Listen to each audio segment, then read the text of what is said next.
The Capcom is astronaut Joe Kerwin. With him at his console is the backup crew commander John Young.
Apollo 13 is 159,967 nautical miles from Earth, velocity 3,649 feet per second.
The flight dynamics officer has again updated the S-4B impact time and location. Impact time 77 hours 57 minutes 5 seconds. Coordinates 1 degree 54 minutes south, 28 degrees 47 minutes west.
Mr. Riley says that this channel 61 display would be very good up until, we get approach actual impact. And then the seismograph thing will be a fine source. They're on 71.23. They are on 71.23. Well, let me look down. I didn't know they were there.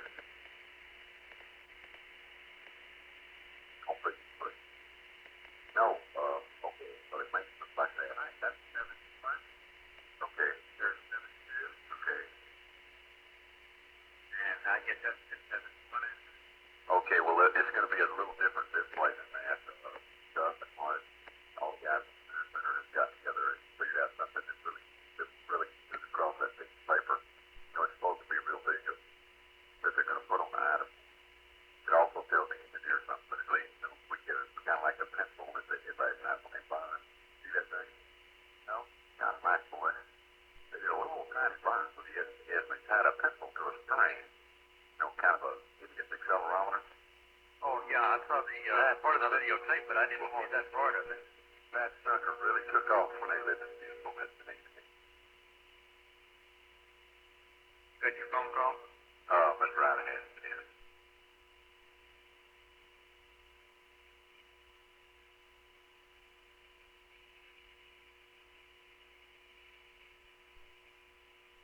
In about 45 minutes, want to give you a listing or something of what you think you might want on this thing? Tom, I don't have the bloody focus. We're just going to have to wing it. Okay, sorry, but you have to go get some coffee and have my lunch. Okay. Have at it. Think that sounds like a good idea. I'll get something set up.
We're over. Stand by now.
Get it?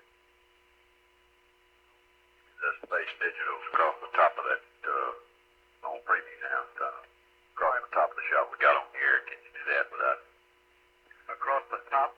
Yep. All right, we got the color camera out. Out? Right. What's going out?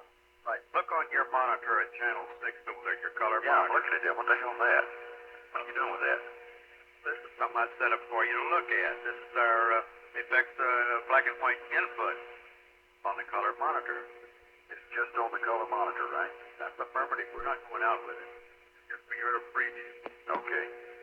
Now your channel 6 is our, right now is our PAO return. We've got patched in there, which we have been monitoring the full switch output. So whatever that TV pool, the network pool over there is doing and setting up in New York, we're monitoring it on our return, which you're seeing on channel 6. But right now, I've got this thing patched in for you to see this other thing. Okay. Now, you want me to take and give you your space digitals on the top of this? Huh? They're damn sure getting in the viewing room. Take that down, whatever you've done back there. The viewing room's locked down there, Tom. What's this up there? Whoa, don't go to black. Good God. There you go. Well, all right. Just pull the patch and reset. See, I can look at you on our standard stuff. So let's try to do anything sexy because everything we try to do that viewing room see. Okay? All right, where do you want your space digitals? Across the top. Let me look at it in the preview. I'm watching PAO. Where you got it? FOD?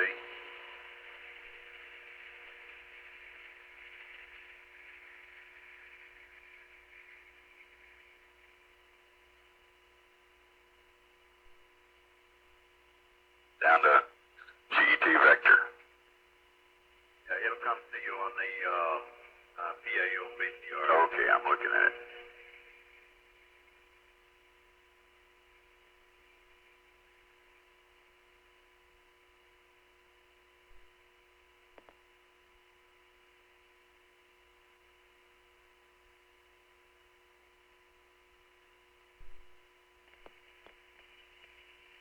Ready? A little more.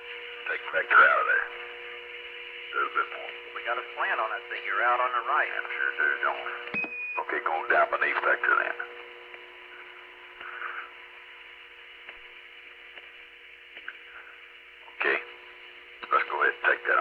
time.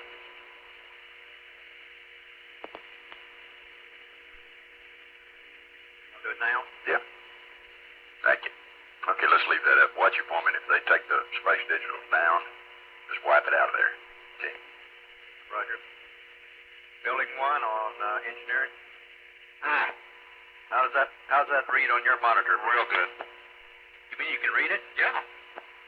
Seemed like maybe a little bit of hot level on your digital.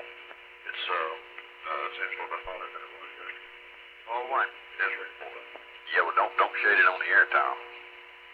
It looks good to me up here. Well, we got a good reading over here. We're just it could be someone's doing the monitor since then. we're just peaking 85 on this black and white inset on this thing, Doyle. It looks good to me.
Houston, Apollo 13, over. 13 Houston, go ahead.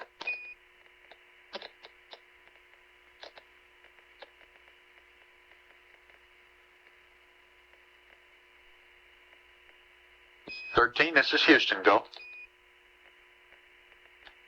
Roger, Joe. We're standing by for that P-37 block data. Do you have it for us? Okay, got it right here, Jim, and it follows.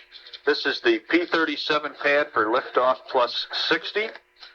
The reason for the update is for weather avoidance in the MPL at 119 hours. Same as the one we passed you yesterday, and it's the same weather, but we still don't expect a problem at the end of the mission. GETI is 06000. Delta VT 6079er. Longitude -153. GET 400K 11804. Over.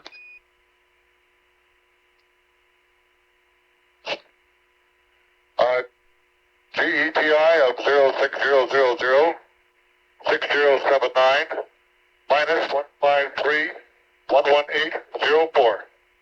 Roger, that's correct. I've got a consumables update for you, Jim, if you're ready for that.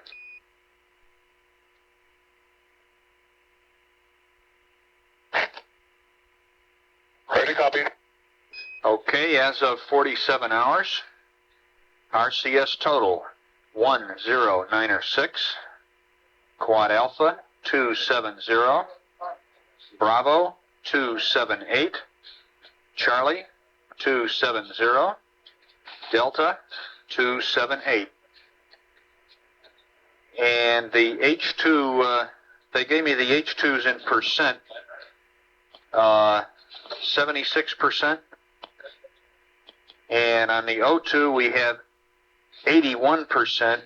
However, we show the O2 tank 2 reading off scale high now. We're quite sure it's a sensor failure. We'd like you to verify it with your onboard reading. Okay, stand by.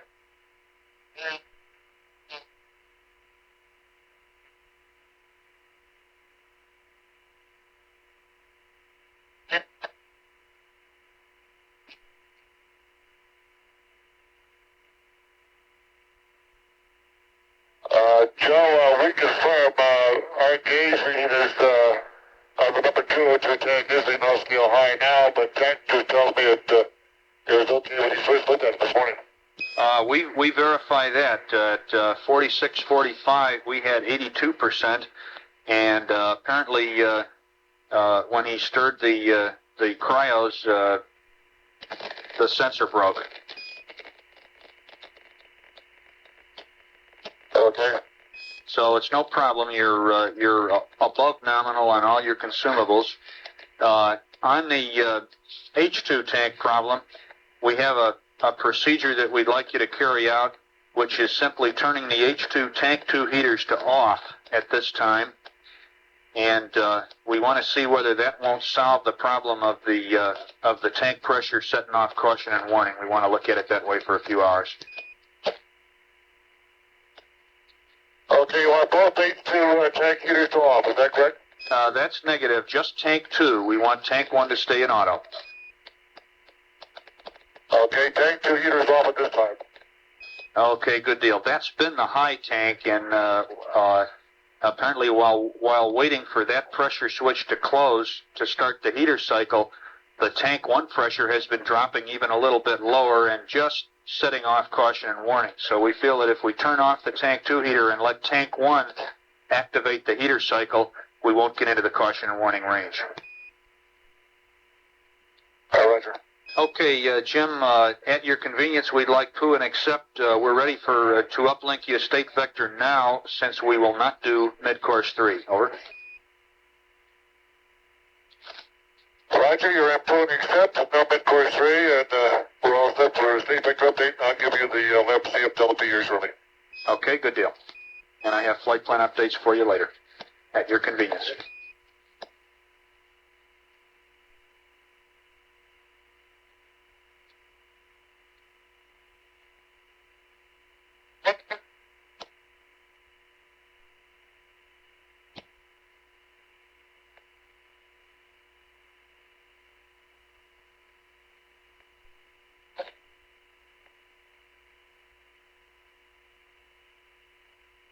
Houston, Apollo 13, the LAMP CM delta P is 1.0 psi. Copy 1.0, Jim.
Houston, the 13, we're ready for any flight plan updates, Jeff.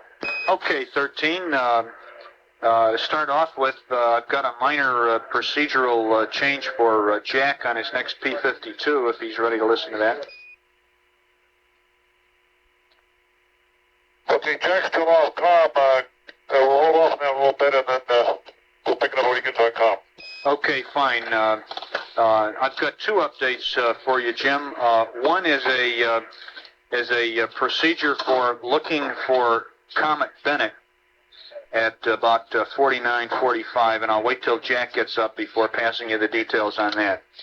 The other update is concerned with going into the limb 3 hours early, and I think Vance mentioned to you last night that this was a possibility, that we'd like to look at the sheet tank pressure early, and since we're not going to do mid-course 3, we'd like limb entry at 55 hours. Is that okay with you? Okay, well, right, that's fine with us. We'll move up lap entry to 55 hours. Okay, I've got some details on the flight plan for you as follows. Of course, since there's no MCC3, you'll be deleting all the mid-course 3 stuff, including the P-52, which is called out at about 54 and a half, and we'll be slipping that until later, which I'll tell you in a minute. Okay, then we want to move the battery charge up 3 hours to about 52:30. And we want to moving the LEM tunnel vent valve to LEM CM delta P up 3 hours to 52:45. And at that point, you can simply go to the 57-hour point in the flight plan, change the number from 57 hours to 54 hours, and start through that. In the remarks session, at about 57:50, it says O2 fuel cell purge and wastewater dump here if not performed earlier. We want you to do that at 54 hours and 50 minutes. The TV pass-in will be at 55 hours to 55:30. You'll go right through the LEM activation checklist stuff.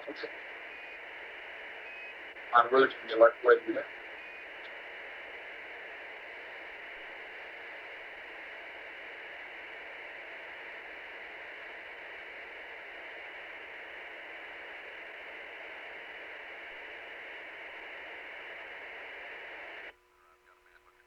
Now, Bill. 13 Houston, how do you leave?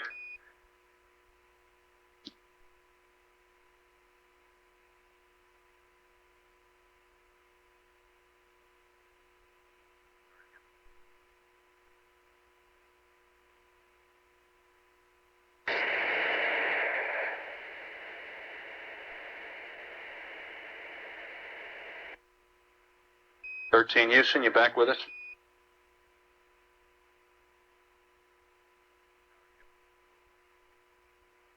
is Alfredo on board. How are there Negative, negative. Bill Lloyd's looking for you. Okay, I'll call him on the telephone.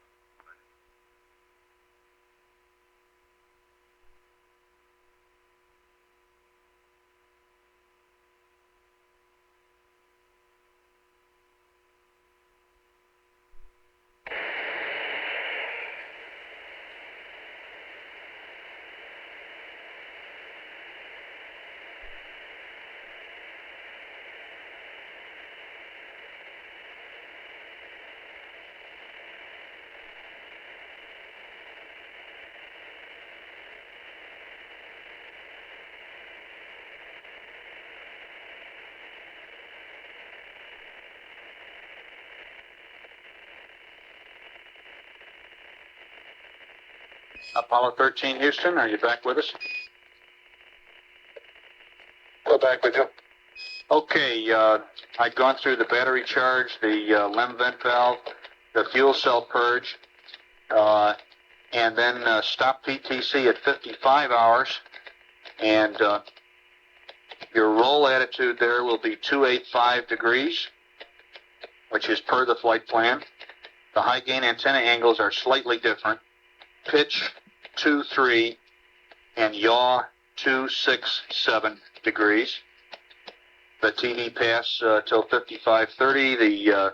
The standard LEM activation, except for some special steps we'll give you to take a look at sheet tank pressure, which I don't have yet. Restart PTC at about 56:30 or whenever you're through with the LEM activities. And after that, at your convenience, we'd like you to do the P52 option 3 that we canceled at 54.5 hours. Over. Okay, our last comment was we'll do the P52 after we start PTC at about 56:30. That's right. Any time after that, it's not time critical.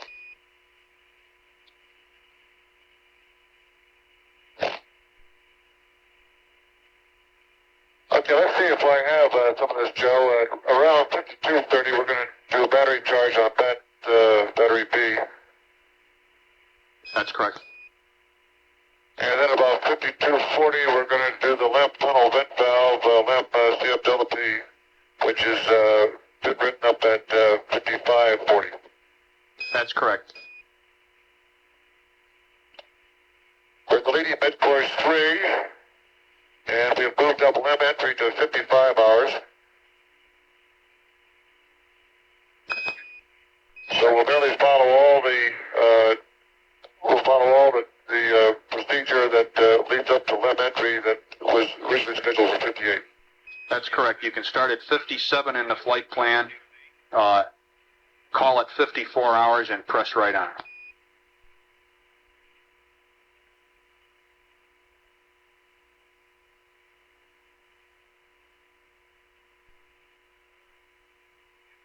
Okay, then whenever we're finished with the lamp, which we anticipate around 56:30, we'll commence PTC, and sometime after that we'll do a P52.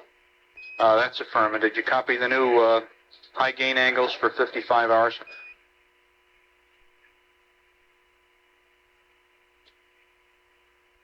The ones we Okay, have. we're going to start the PTC for LEM entry. We're going to start the PTC for LEM entry at roll 285, and the high gain angles are pitch 2-3 and yaw 2-6-7. That's correct, Jim. And 13 Houston, the computer is yours. Computer's ours, we're in block, and exactly when do you want the TV to be cranked up? You can crank it up sometime prior to 55 hours at your convenience just to set it up. We'll be expecting transmission at 55 hours. Okay.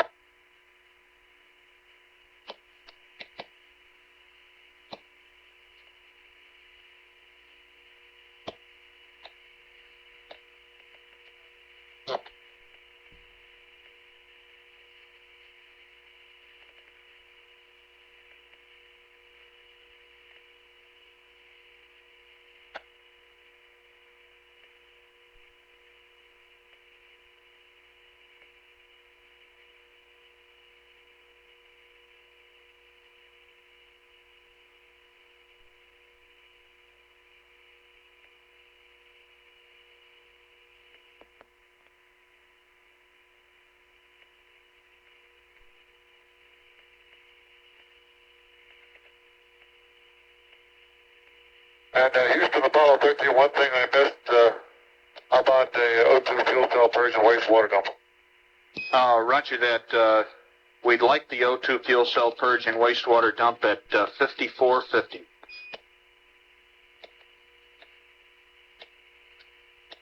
Roger, we'll do both those items at 5450.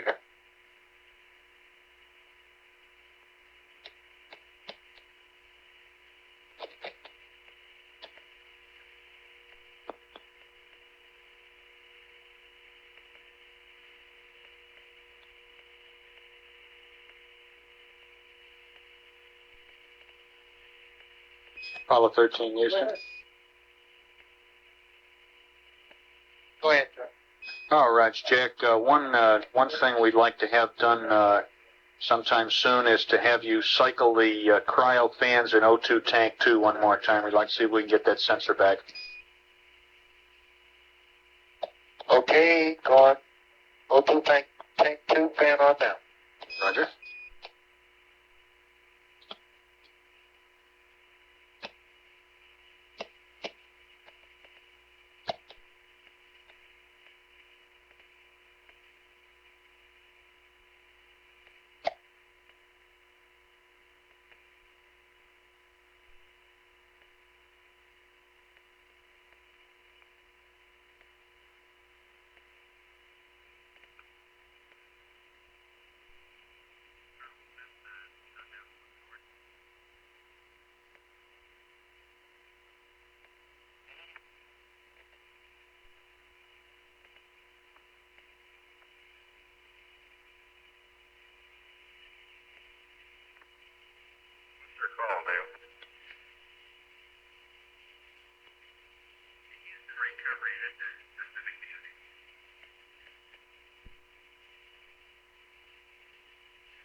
Houston is Pacific PAO, over.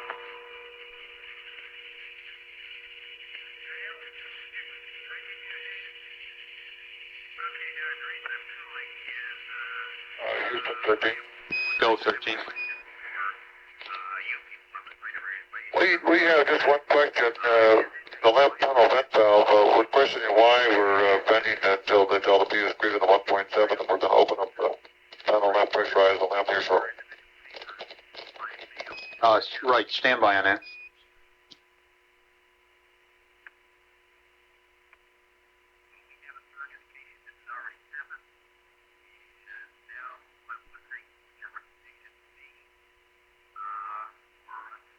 Yep.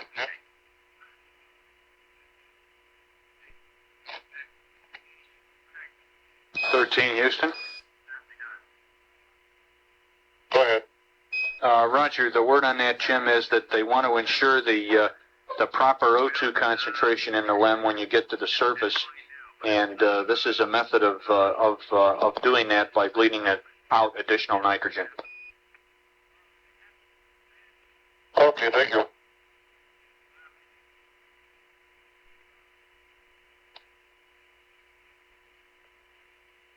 And 13, Houston, if Jack is up, I'd like to talk to him about the P-52 briefly.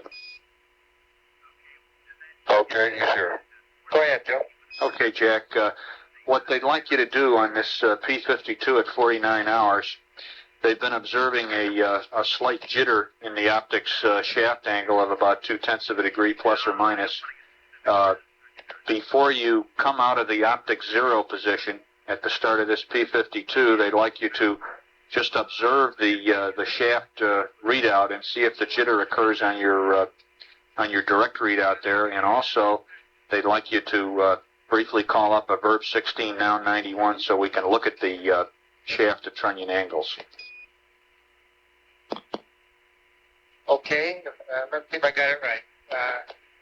On the P-52 at 49 hours, before coming out of zero on the optic, observe the shaft and also call up 1691 to let you look at the shaft trunnion angle to observe a possible jitter, whether it occurs zero position as well as out of zero. Roger, Jack, that's correct. And if you have time now, I've got a flight plan update for you on looking for the Comet Bennett.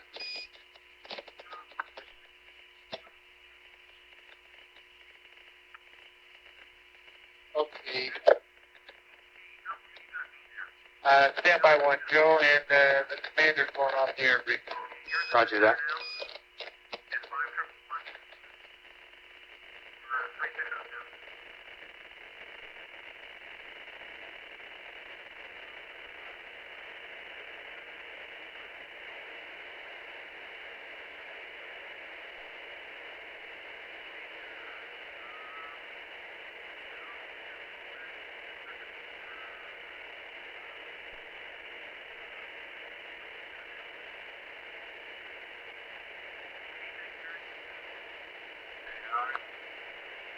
Gibbons.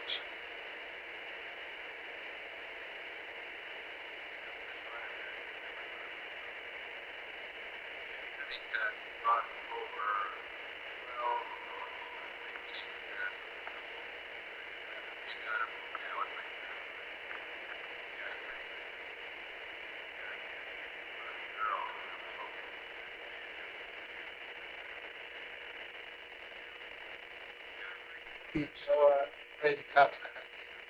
Okay, Jack, I'm going to read it to you and then add some comments, and we'll talk about it a little. This should occur sometime after 49:30. After the P-52 realign at 49 hours, if time permits, we would like the crew to investigate while in PTC if there is a roll angle in which the comet can be observed for photos. If there is, record the optimum roll angle for possible photography prior to reinitiating PTC at 56:30 or so, whenever the guys are done in the LEM.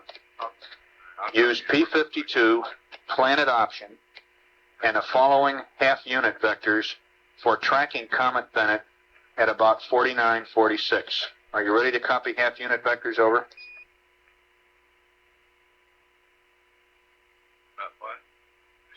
Okay, go ahead, Joe. Okay, R1 plus decimal 34202, R2 minus decimal 07374, R3 plus decimal 35719. Read back.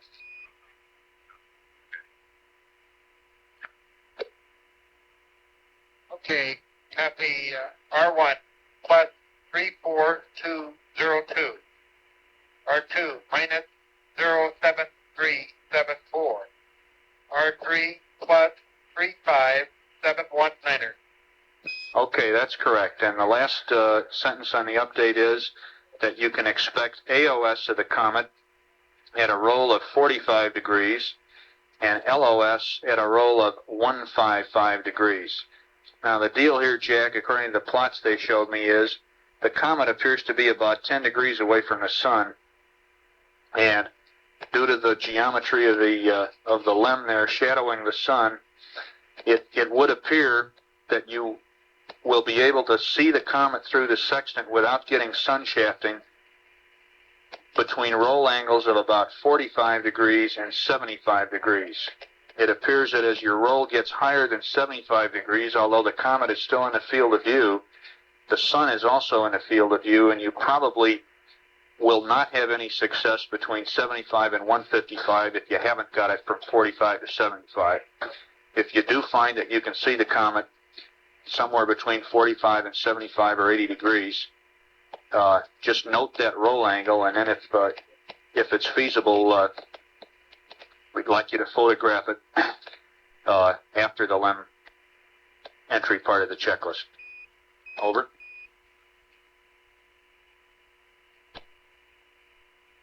Okay, Joe, let me give it back to you, see if I've got it here.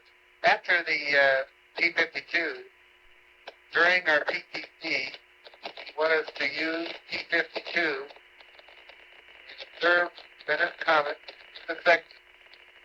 Note a roll angle if we can find it visible. Be visible somewhere between, ideally between 45 and 75 degrees. And we can lose it at about 155 roll. And if we do see it, make an observation whether it is photographable. Note the roll angle for photograph to be taken after or prior to the initiation of PTT at 5630. That's exactly right, Jack. Okay, real fine.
Downtown office. This is 0312 Denny Watch.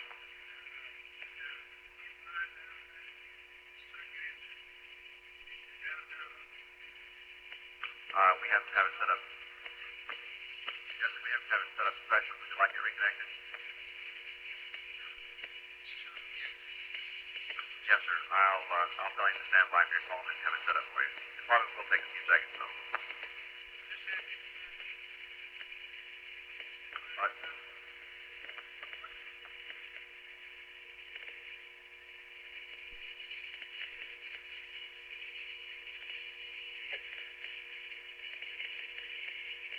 I'm sitting by my monitor too loud.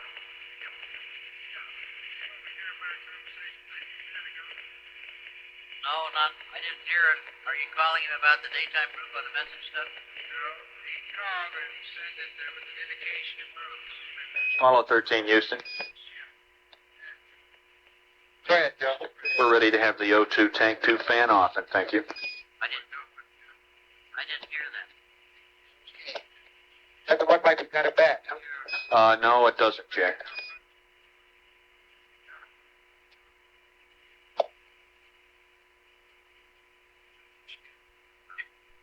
We were talking up here because Sergeant Pendergraft down there called up and said that, and Mr.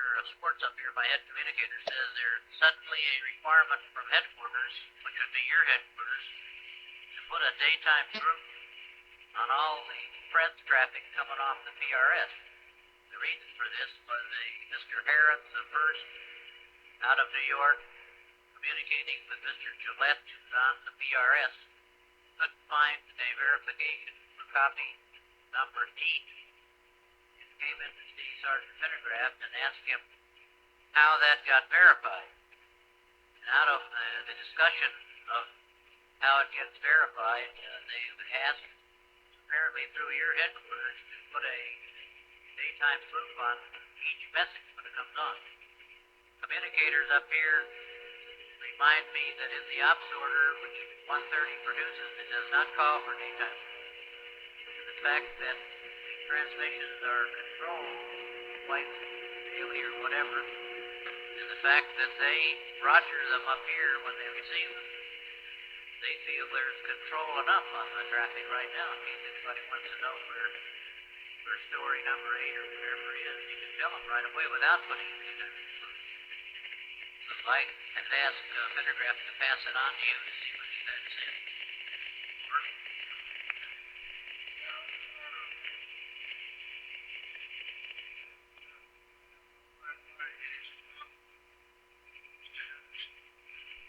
Go ahead.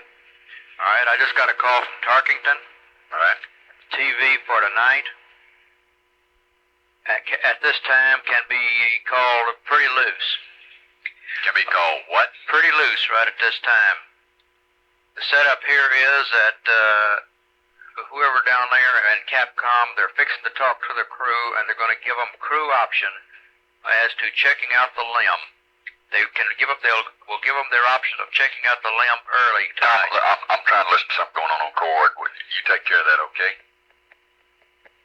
Listen to him.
I monitored that Dale too. This is Colonel Smith, DOG.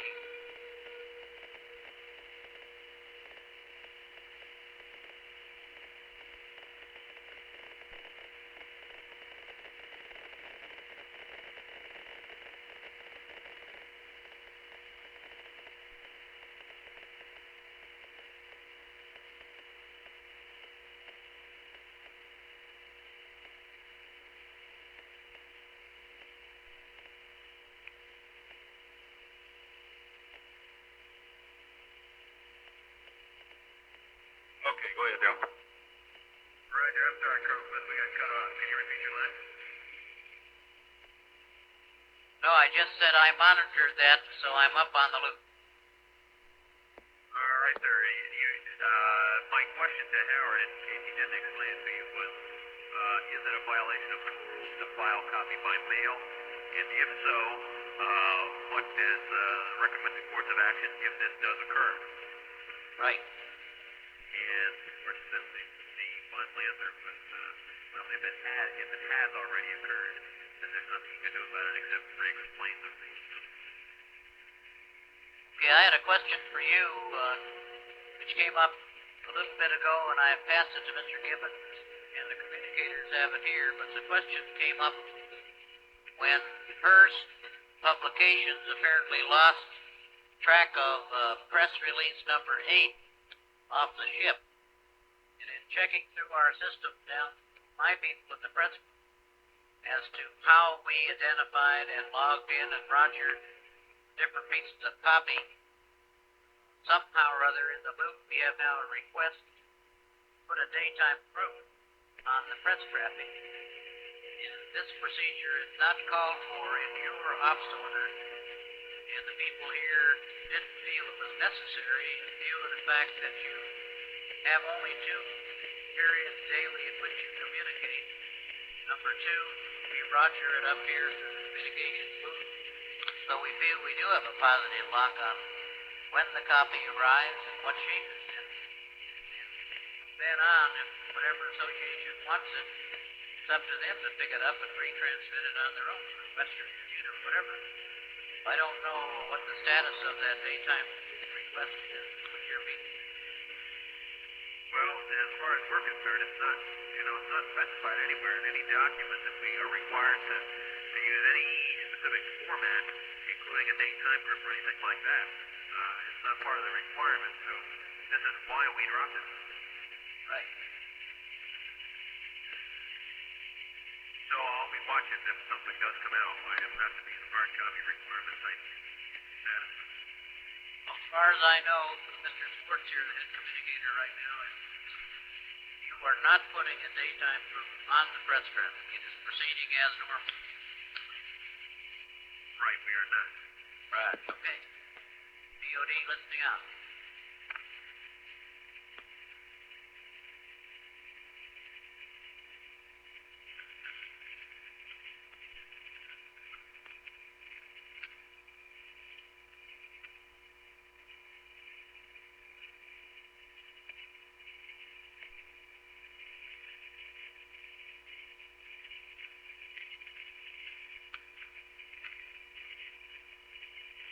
Jerry? Right. Yeah, I do. I think I lost all volume there. Everybody seemed to fade out. Yeah, just a second. Break, Houston, this is Pacific Radio on the PAO coordination circuit. Do you copy, over? Roger, Houston copies. Roger, we seem to have lost a lot of level from, the gentleman that was just talking to Mr. Davenport out here. Do you hear him back here? His level was lower than most here, leaving the station. Roger, could you find out if that was all that they had to pass to Mr. Davenport? We can go ahead and break the phone patch out on this end, please. It sounded like it closed off. Larry, did you verify that? PAO console.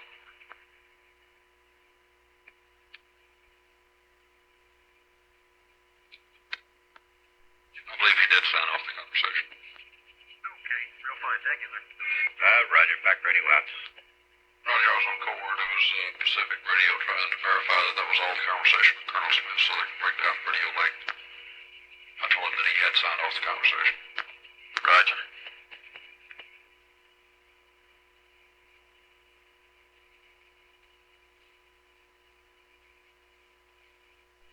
What are you telling me? Well, I was just going to tell you that Tarkington says that they're going to take and talk to the crew after a while. They're going to give them crew option, and if the crew decides, they will move into the limb and check it out as much as 3 hours early tonight, which means that the TV will be in 3 hours early. Understand. Thank you. This, of course, has to be cemented by your air-ground loop. Understand. Hey, Tom. Go. I think they came up just a few minutes ago, about 10 minutes ago, and getting those options in. They were discussing it, including the TV time, and they said that, barring any unforeseen things that would be anticipating a picture at 55 hours, they gave Jim go ahead to fire it up for set up to check out a few minutes prior to that. That is about 2 hours early. 3 hours. Okay. Yeah, that's what it was. Tarkington just didn't get the whole word. Well, he got the first part of it, but he was not up here to be able to get the other part. Right. And I have been listening to air-ground. Okay, we'll hang in there with 55. Roger.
guys seen anything of Mark?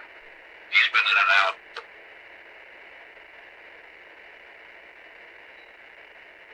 Ready.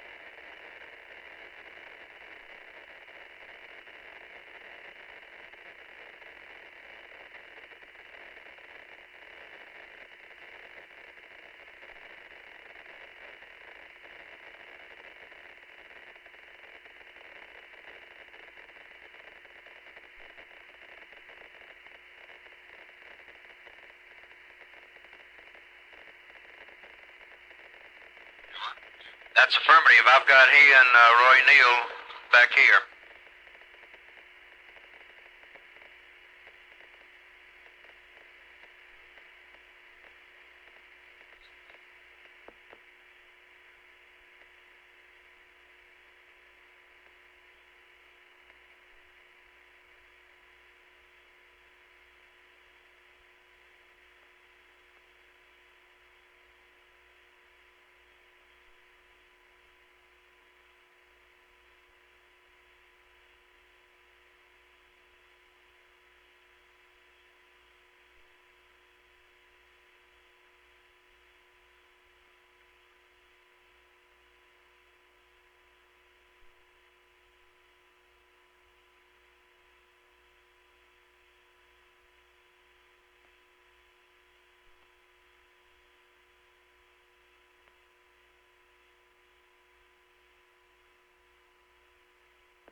Get it on engineering.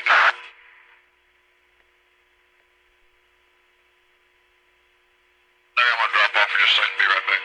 Bye. TV edit on engineering. Go. Okay, Tom. On converter 2 or 3, I don't want to mess with the on-the-air picture, okay? Into the FOD's machine. Let me look at this channel 61.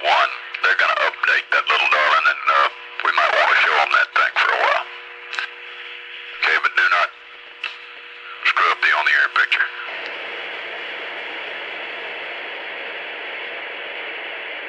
Alrighty.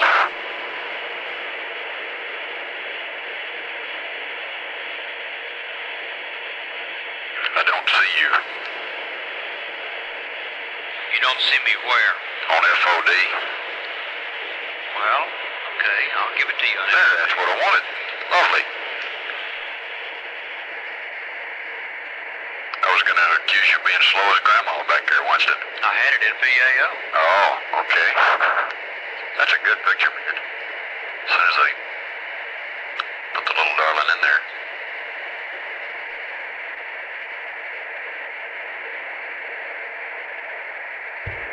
At 48 hours, 32 minutes, Apollo 13's distance is 163,513 nautical miles. Velocity, 3,568 feet per second. Go. Stand back. No, he didn't. No good. You'll probably talk about it when they update it, maybe.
Eddie Winston? Go. What day is this? What's today? Yeah. Today's Monday the 13th. Monday. Okay. Yeah. The 13th. Okay. Does that ring any bells? Oh, me, Tom. Just the big one that's over your head. No, I'm in good shape. Oh, that's fine. I only do that 2 nights before the mission.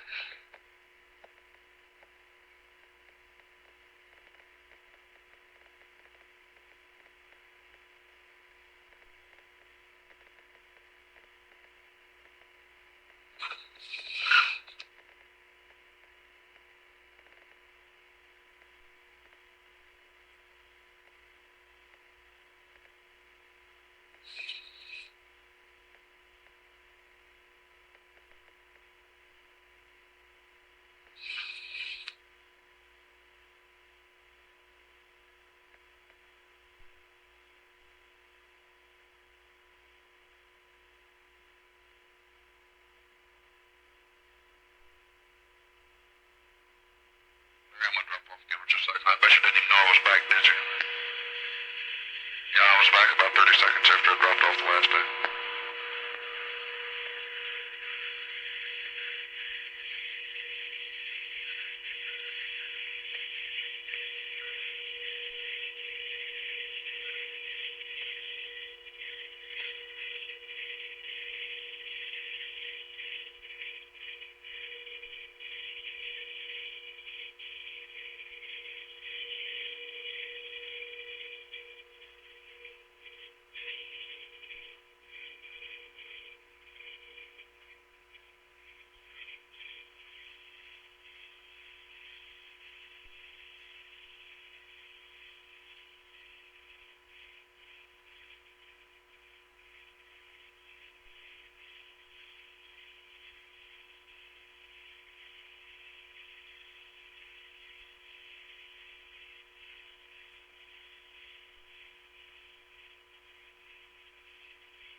Engineering. Stand by, door. Yeah, I'm gonna drop off for a second. Bye. I didn't know you were back again.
guard still back there with you?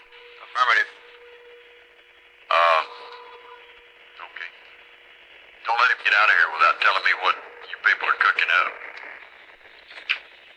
Right now, he's just sitting over here at the FOD side, running through the MSK, showing them to Roy Neal and this fellow from the other office over there. I understand. That's the type, I think. I'll explain that to you later. Raj?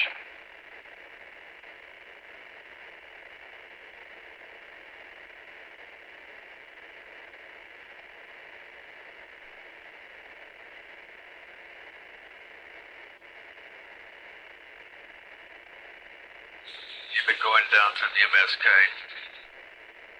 They find anything they like? Other than 61 and probably 71 and 72, which are the chart recorders. You know. I guess right now those seem to be kind of hot items, but anything else seems to be kind of run of the mill at this time. We'll see.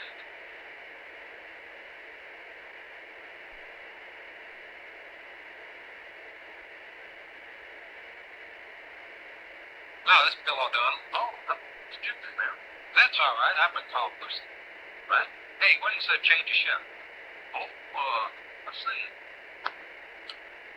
The shift change is about 2:30. Do you planning to press conference? No, you had to press conference. Not really. There's not a whole lot to sleep shift up until about an hour and 45 minutes ago, and there really hasn't been a lot that's happened on this thing. It's been on since okay. No, let's just have a real quick break.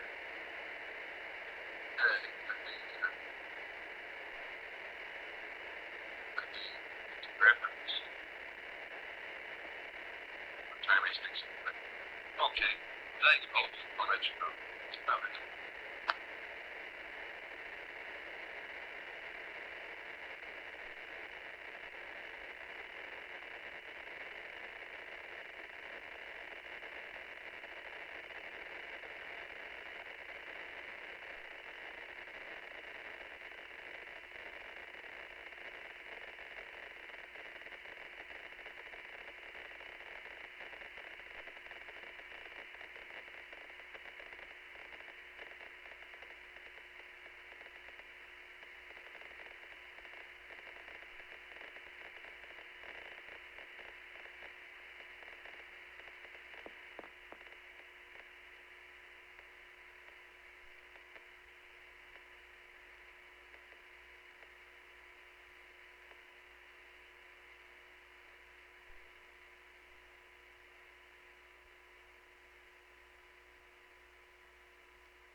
This is Apollo Control at 48 hours, 48 minutes. The control center, the gold team led by Jerry Griffin is in the process of turning over to Gene Kranz and his white team. We're estimating a change of ship news conference with Jerry Griffin for 2:30 p.m. Central Standard Time in the briefing room at the MSC News Center.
best? Well, the handover's unbelievable. You know, gripping some swallow cocoon and don't say much. Grant's getting here and turn the goddamn place into a loose bubble. Control tower. Got on a white vest. Oh, that's why I couldn't see him. There he is. See him? Yeah, I saw him stood over. Got on a white vest, brand new, head shave. Does he have a steel teeth now? I don't know yet. He ain't chewed anybody yet, but I made it clear a little that. Richard, can you speak up any at all? Yeah, he was standing there looking at me, so I didn't talk to him. Okay. What's he doing, pacing the floor looking for the Red Baron? I imagine. He is the Red Baron. Yeah, roger that. Listen to him on flight. Deviate it. He ain't saying nothing. Yeah, he is. They must have already passed me over then. I must have cause to keep on. Yeah, you hear him now?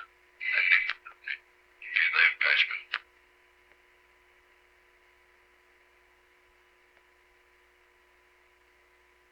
I'll drop off for a minute. Okay.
Negative. No, he's mad. He's got 2 amber lights on his gun. Somebody told him to change over and give him green, and he ain't done it yet.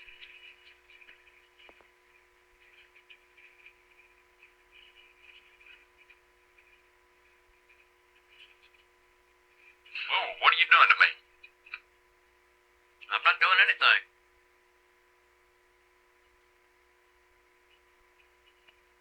Not over here, you didn't. This laid up steak.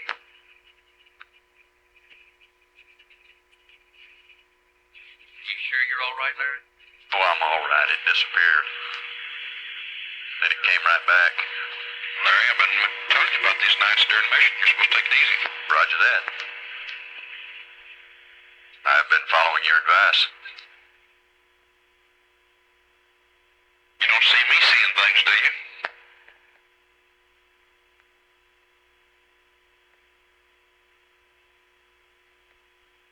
I'm gonna unplug this second, get a drink of water, be right back.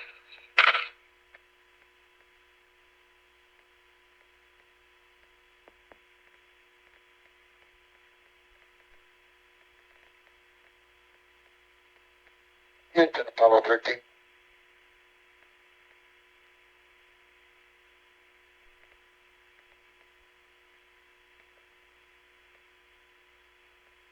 This is Apollo Control Houston at 49 hours, 1 minute now into the flight of Apollo 13. The Apollo 13 spacecraft. Hey, 13 Houston, go ahead. Okay, Joe, I started into P-52 here. I've proceeded on option 3, and On the 1525 display, I called up 1691. I'm going to let you observe Hey, are they planning to... the shaft angle while the optics are still at zero. Stand by. Okay, roger that, Jack. We're looking at it, and I'll give you a mark soon as GNC is happy. Okay, real fine. We don't know that yet. Okay, is that the way they would even marry you?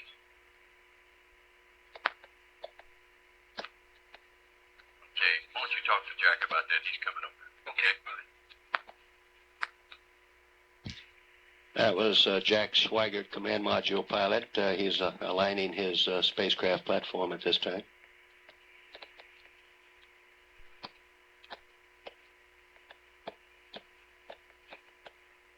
Uh, 13 Houston, Jack, could you give us a readout on your counter now?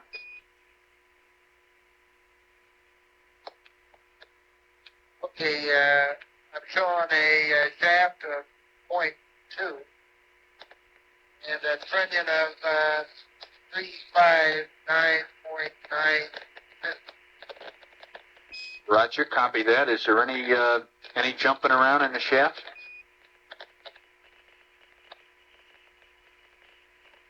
Better show these guys our Yes. clues between cameras 2 and 4 on how we can put As a matter of the fact, it went network from 0.2 to narrator 0.21. in the picture. No. Okay, copy that. Stand by one.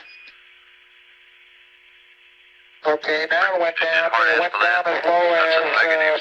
Don't say 0.15. anything about that. Stop there. Okay.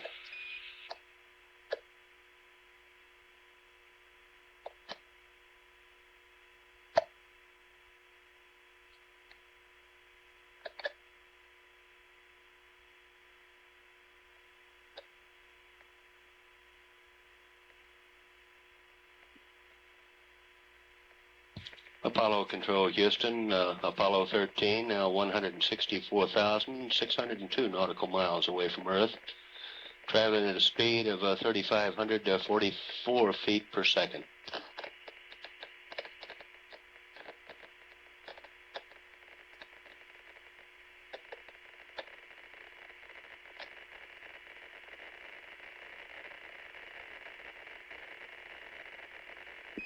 Jack, Houston, let us watch this for another minute or so.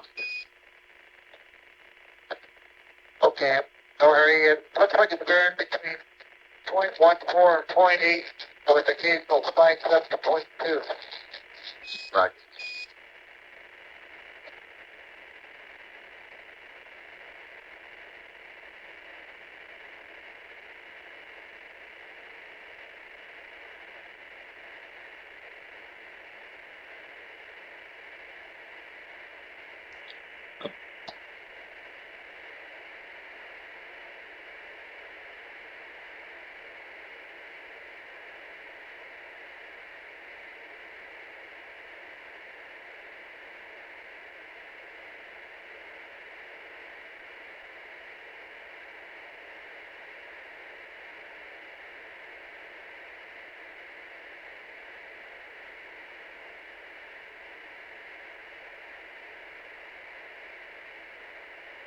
Whirling engineer. Go ahead.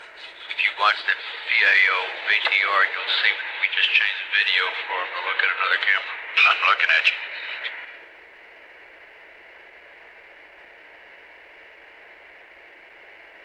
All 13 Houston.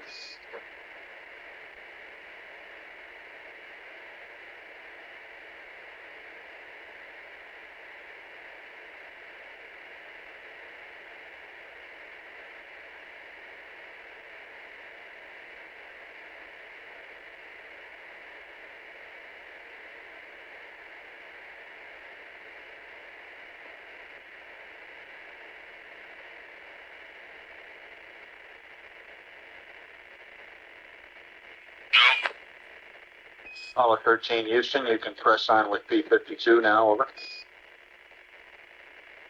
Okay, go.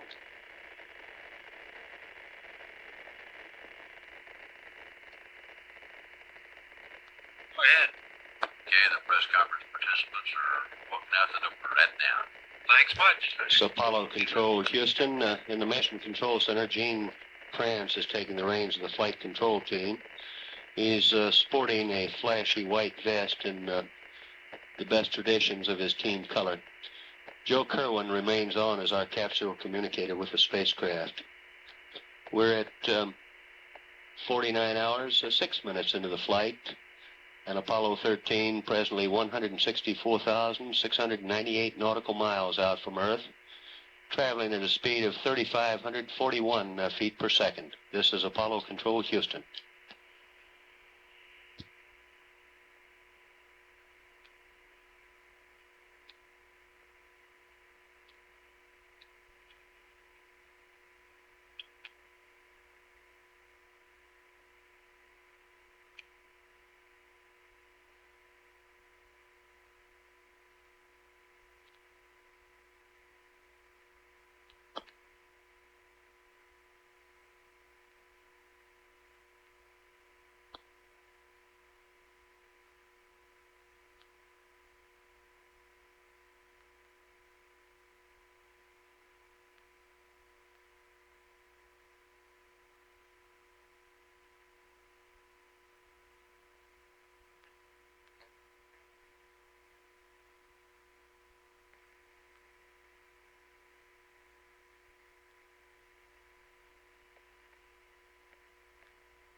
Hey, Houston, are we clear to park? Are you reading the parking angle?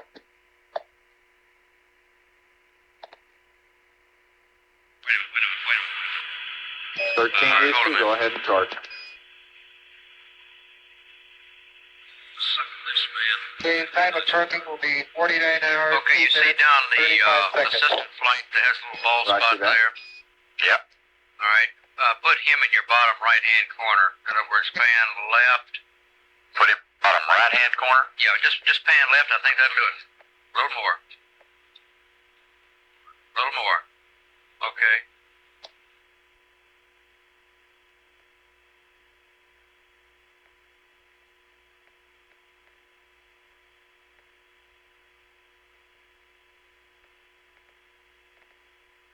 A little more. Touch a little more to the left. A little more. This is Apollo Control, Houston, at 49 hours, 9 minutes now into the flight. The change of shift news conference is still estimated, has an estimated start of 2:30. Meanwhile, in Mission Control, Flight Dynamics has updated our S4B impact coordinates and time. We're presently looking at coordinates of 2 degrees, 18 minutes south, 28 degrees, 50 minutes west, at a ground elapsed time of 77 hours, 57 minutes, 5 seconds. Apollo 13 is now 164,814 nautical miles away from Earth, traveling at a speed of 3,539 feet per second. Okay. Give me your special Flight effects. 13 Houston. Go ahead, Houston. Roger. For Jack, we missed the star angle difference on the P-52. Could you read us that? You do good work, Winston. Roger, it was all bald. Okay, thank The you. makeup of this camera too, shot, because we may ask him to set up the same shot. That was with Jim the color Lovell, camera. spacecraft commander, responding to Joe Kerwin. We're at 49 hours, 11 minutes now into the flight, Okay, and you're this is to Apollo memorize Control, the Houston. framing that you've got on camera too, Burl, I hear you. so that you can pick up the same thing on your color camera. Dory. Wait a minute. For the second EVA. Won't be the same.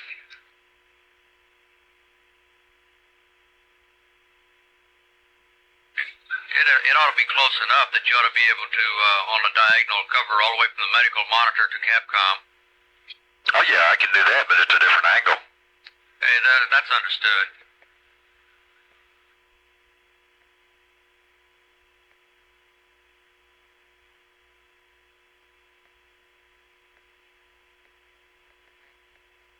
also much wider.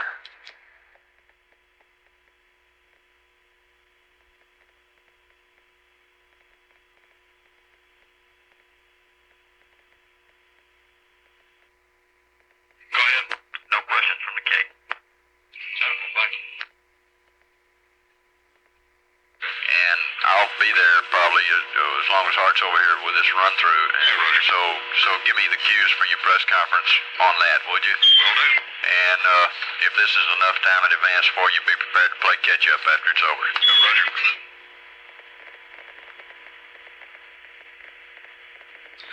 Larry, what they're thinking about doing is running the color camera on the general same coverage and putting your black and white on the medical monitor in maybe a lower right inset. Yeah, no sweat. Can do. Yeah, but what I'm thinking is that by the time you get that far out to make the medical monitor fit, you can hardly read those blips on there. No. You can read it. You can see it moving, and that's all anybody knows about that thing anyway. Unless, somebody knowledgeable about the machine is going to talk about it. You want to take and move in on it and frame the medical monitor on your lower right quadrant? Roger.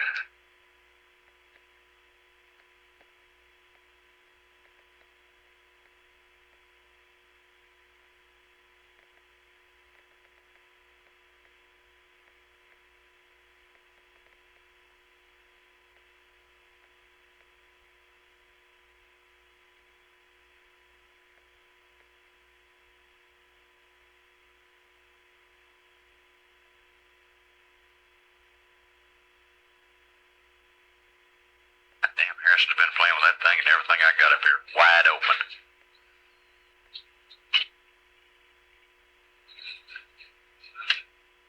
How's that? Right there.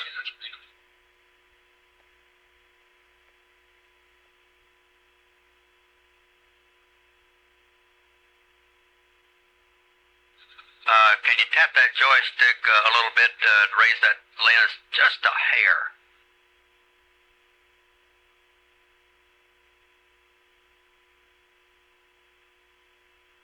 You hit it right in the first place. Well, you're trying to direct me, so talk to me. I don't know what you want. Okay, I think here we're coming through pretty good now. Okay.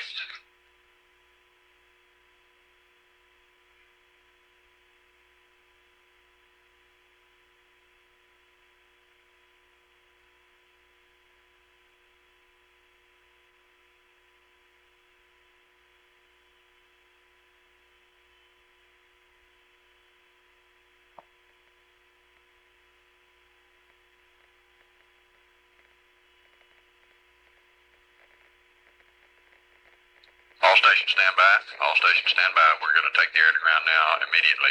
Stand by, Doyle. Roger, they are going to go ahead. This is Apollo Control Houston, 49 hours, 15 minutes now into the flight. We'll take down our air-to-ground line at this time since the change of shift briefing is now scheduled to begin. This is Apollo Control Houston.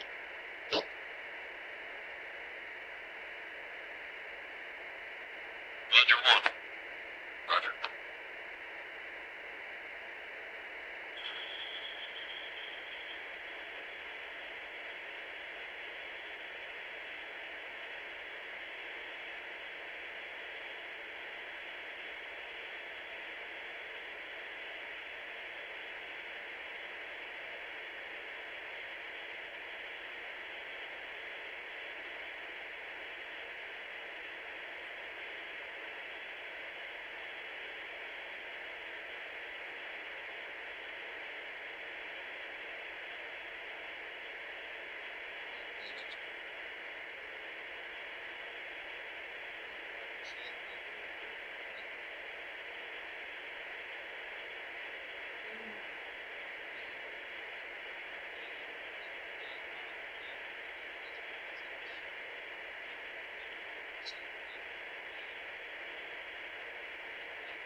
Okay, Winston, I'm back with you.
Subject devoted to it, and it's forms on the pad is completely that lies bit is a little bit lower.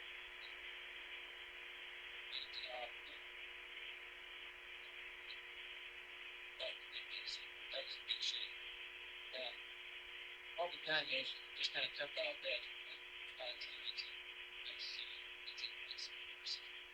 they're trying to hit it all the possible frequency. He's going to get exercise at the same possible any visual frequency. He's got to actually do pressure and surprise. And that is that you've got some limits established. You've got some options to get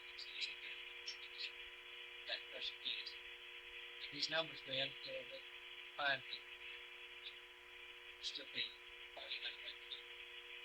basically the logic is like this. If you have achieved pressure of 770 psi at 4, how the system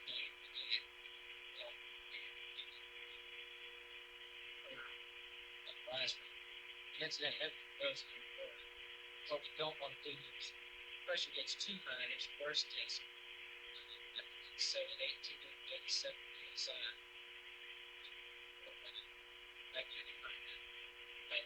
First is going to be low, lead up all the sugar. It's a safety feature. So that's why you don't advise me to get to this.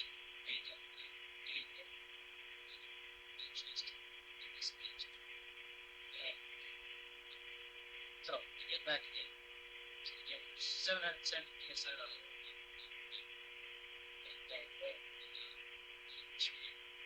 Between 770 and 800 psi. Go ahead and count the system back down to 59 hours to get back to 800 you can. And that's just to determine what the bias rate is now. In other words, like what the bias rate is. They got all the stuff prior to this extrapolate see what you think of it in terms of 770 to 800 psi is kind of a case scenario. Probably still alright. But you want to check it one more time to get it point on line. Above 800 psi, this is where you got to engage fire up to telemetry and the so turn that look at it approximately probably I guess an hour, 2 hours, very close to the last rate. It's going to be alright, approximately. If it is above 1,000 psi, then we know we can't get the this will be true at any year at this point in time.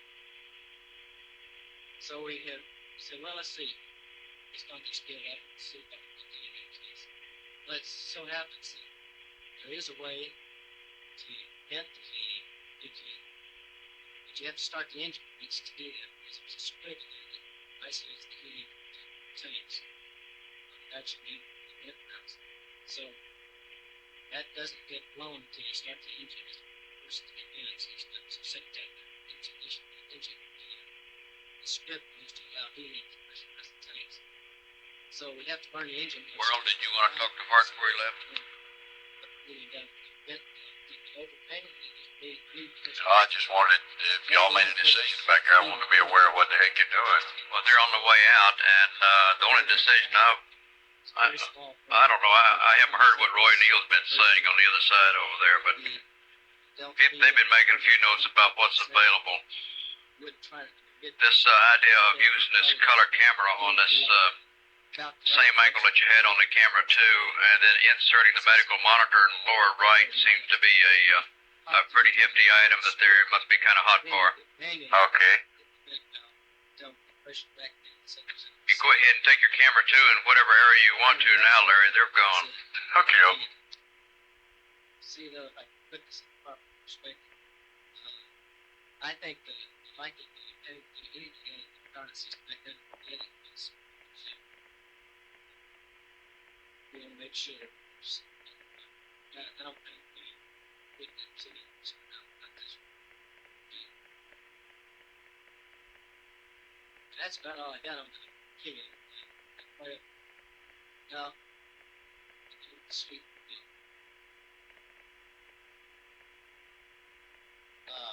Just one theory. If you get that fire the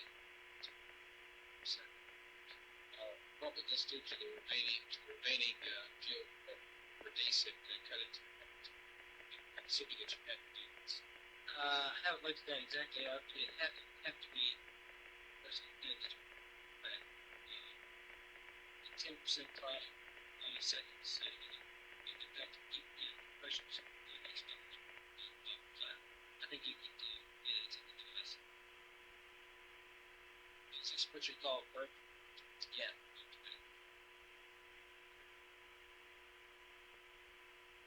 Clarification, Jerry, you said that the pressure is above 1,000 psi, big PDI. Did you put PDI to learn that pressure? You couldn't make PDI without, you had that kind of rise rate.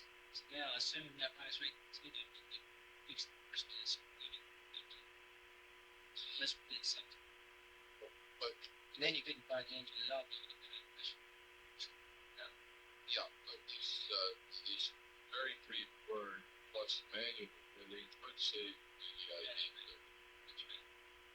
That's what we're looking at.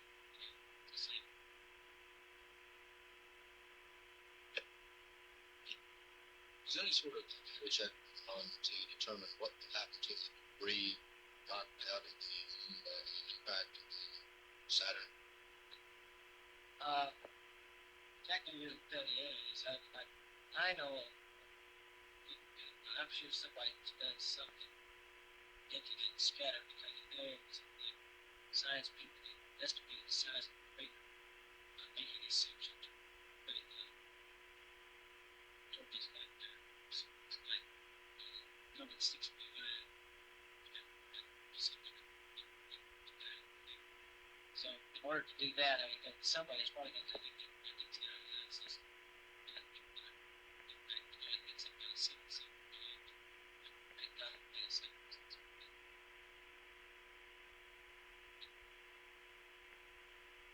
You know, stump. So I would suspect it's probably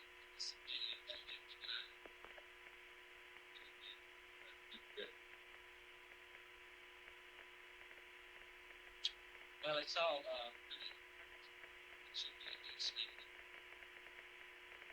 oh, was that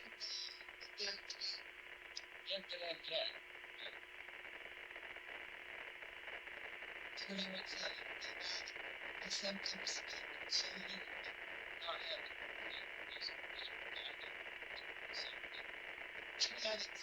it did to the best indicate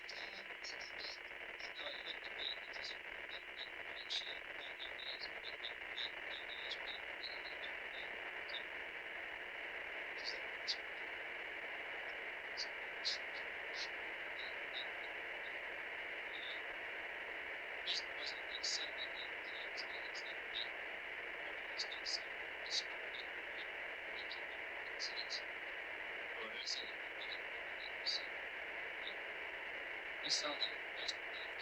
It was from H2 type.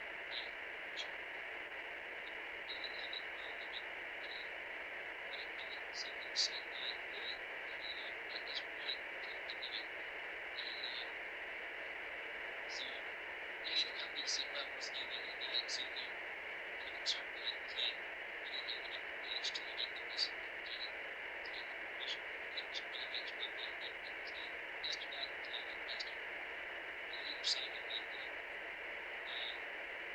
You can get yourself into the shapes, all those like that, just like that to a situation.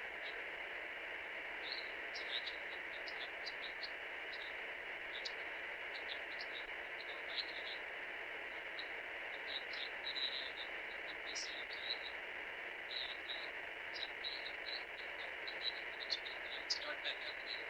Today we're trying to read and trying to actually be there times now private system of pretty soon with science and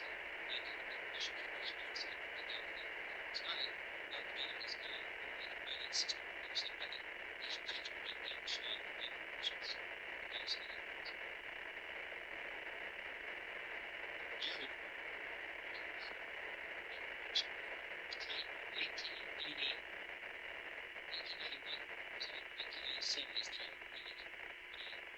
First, these cases are pretty much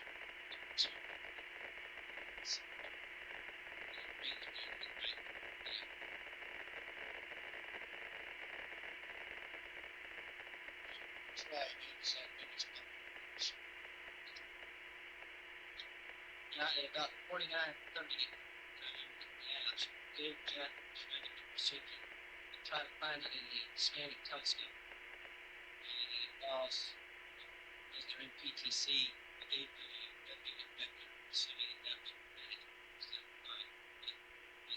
tells the computer what point the object is. So it's going to try to pick it up with the objects and see if there's an optical angle where it looks like the limb kind of shades that sun shape. So you can see it. Now, you're getting the angles where it may be visible, and you tell him that if he sees a place where he thinks you can see that thing rolling up the photograph, remember what that roll angle is.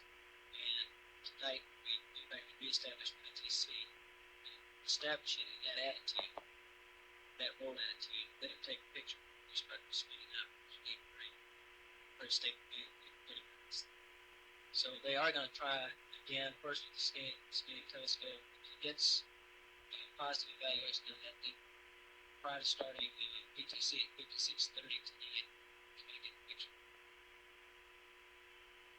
What's the nominal pressure? Air pressure. Whirling engineering. Talk to him. Would you run through that iris control on your camera too? That all indications look like it's been closed down a little bit. Okay. Need to open it up so we get some light in it. You're going down. Right. It's wide open. Looks a lot better too. Roger. Red, just like red 27, red 28. You have a good opportunity to photograph the area we can do this zooming in and out. And the plan is right now that sometime during the time doing that, temperature red, so try to get it. You have updated times for MLS. No, I don't.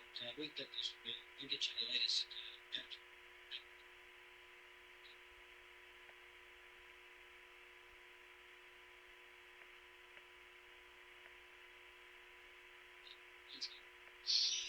You're talking about photograph being full, right?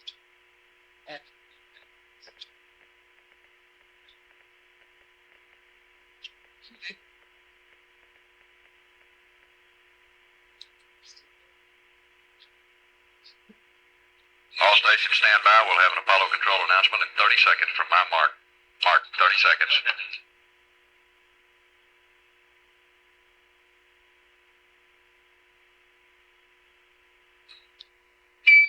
seconds, everybody. Roger, 1. You ready to go, 1? Roger, 1. Okay. All I'm asking is that you got plenty of time, right? Oh, roger, go. 10 seconds, light on. Stand by, John. 5, 4, 3, 2, 1.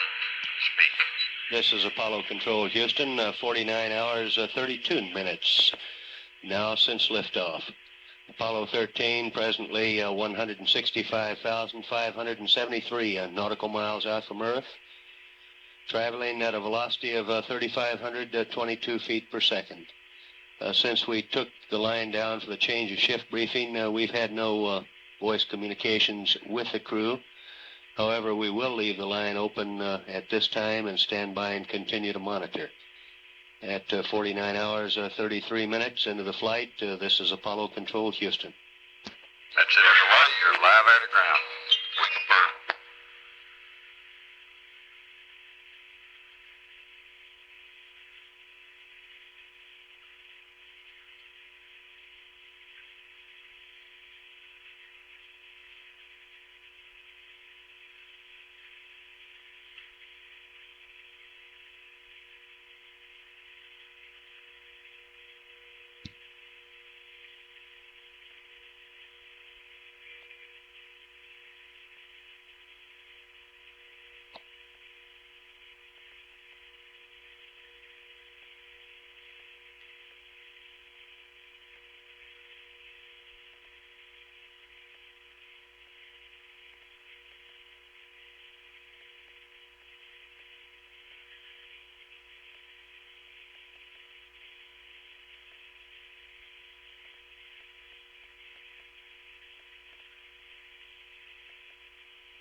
This is Apollo Control, Houston, at 49 hours, 35 minutes since liftoff.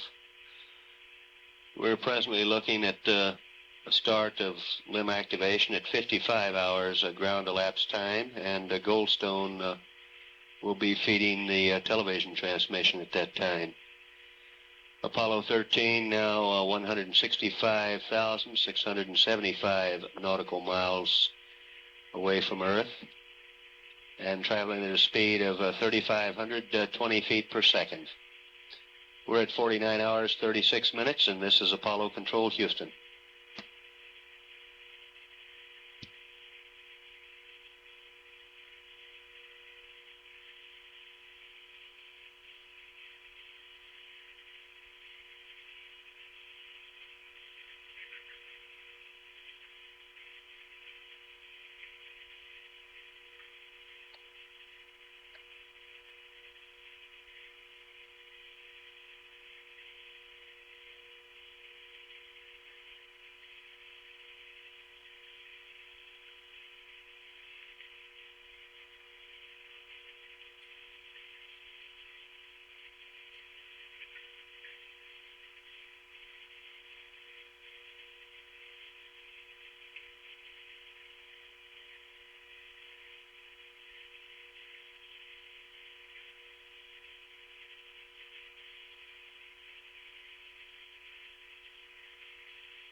gonna fall on your head?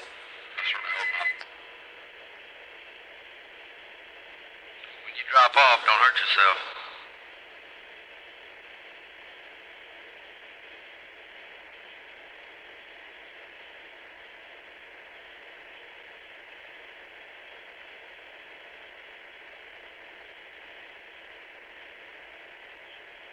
Headed on engineering. Go. When you get off today? For work. Well, y'all working straight through the whole mission that way? You slide with me tomorrow. Negative. We work straight 8-hour shifts. 12 to 8, 8 to 4, 4 to 12.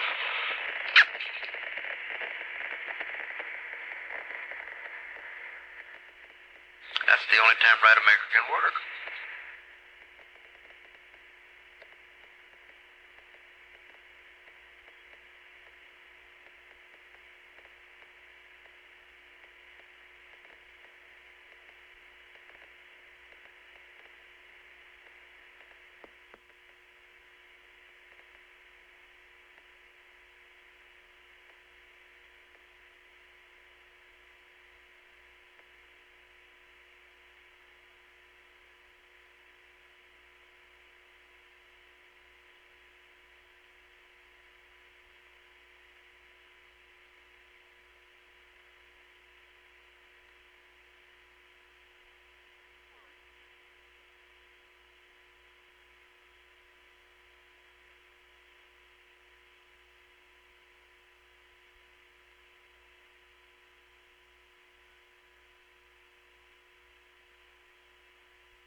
Okay, Houston 13. 13 Houston, go ahead. Okay, Joe, I got into P-52 about 49:34. We loaded the planet, or Van Comet vectors into the planet option. And P-52 tracked it all the way across, except that it was always occulted by the left, and we're at a roll angle of 155 now.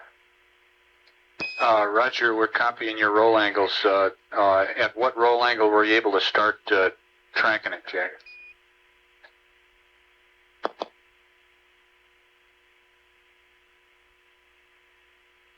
Okay, at the time we entered it there, we were about 66 degrees roll. So either we started too late or maybe somehow we got a wrong calculation on the roll angle. Okay, let me have GNC comment on that. I suspect that that the roll angles we gave you were calculated for exactly 90 degrees pitch, and you're probably wobbling enough that that they're not exactly correct. Yeah, I think you probably got the right idea.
13 Houston, over.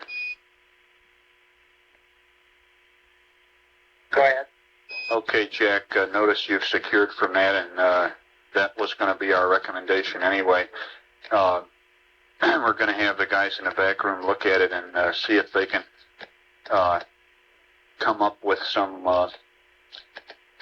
better numbers based on the cone angle that you're traveling through, whether there are any roll angles that are available to you. And if there are, and we have time, we might give it another try. If not, we just will forget it.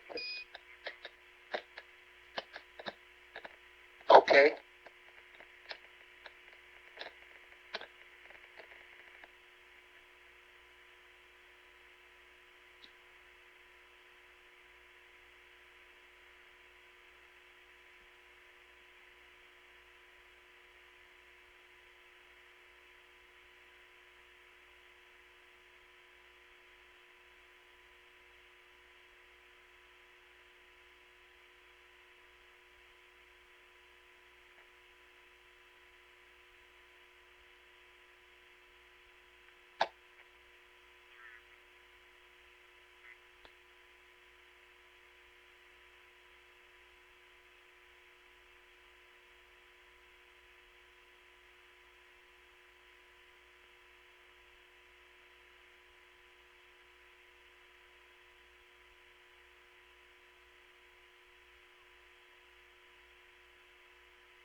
Apollo 13 Houston, over. Go ahead, Joe. Okay, Jack, I'd like to pass you a switch configuration on the Cryo O2 tanks and give you the reason. Right now, we'd like you to go to heaters tank 1 off, tank 2 auto, which is the opposite of the way you've got them now, over.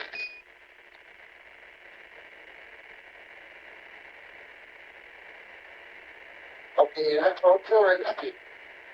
This is O2, and stand by for a minute. We're having... excuse me, this is H2, Jack. It's H2.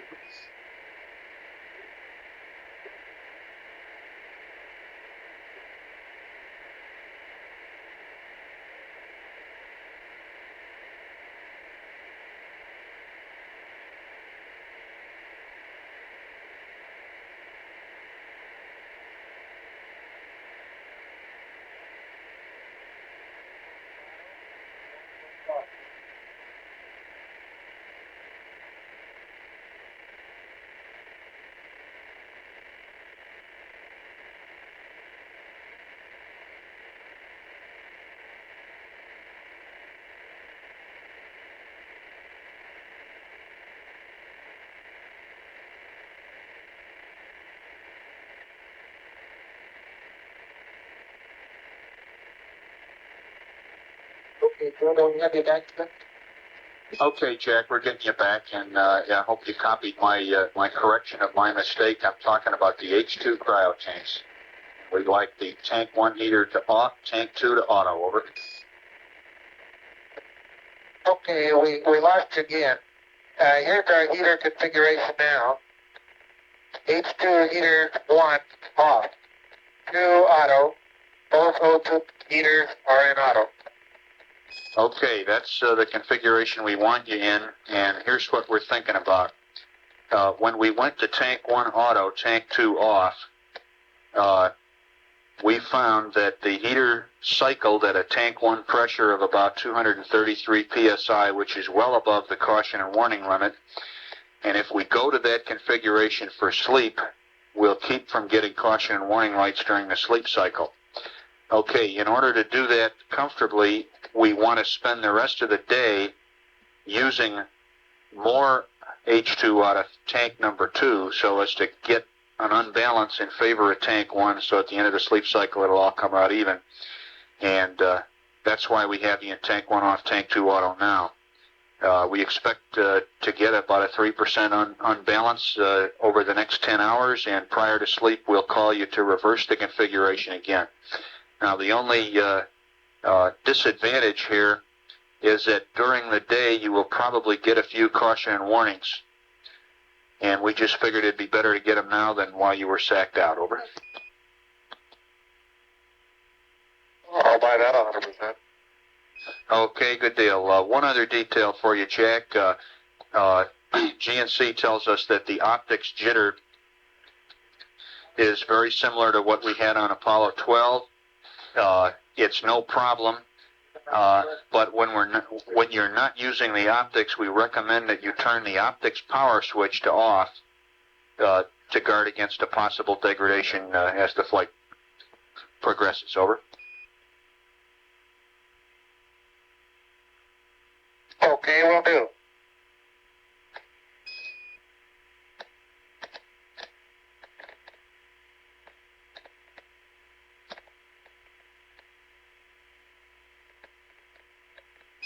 Okay, Apollo 13, Houston, I have one more little update for you, and it's another update to the erasable memory onboard crew charts on page G9-2, over.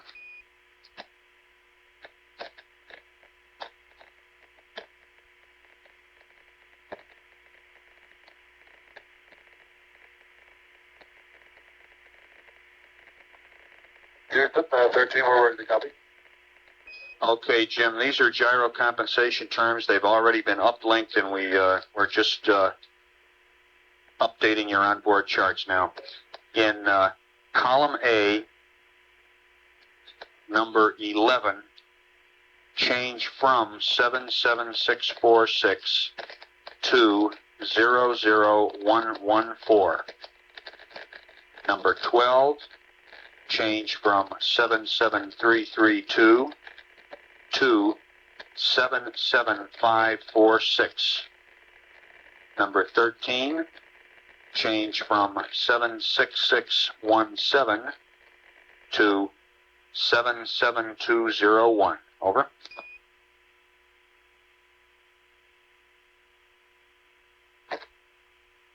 The changes are as follows. And all in column A, number 12, the new change is 77546. Number 11, the new change is 00114. And 13, the new change is 77201. Roger, read back correct. And Joe, do you know, are you going to try and let us spot the Bennett comet on this next revolution here? Or do you want me to turn the optics power off now? Stand by one, Jack. Okay, Jack. We don't have confidence in those roll angles yet. So why don't you turn the optics off, and we'll update you later. Okay, going off now. Roger.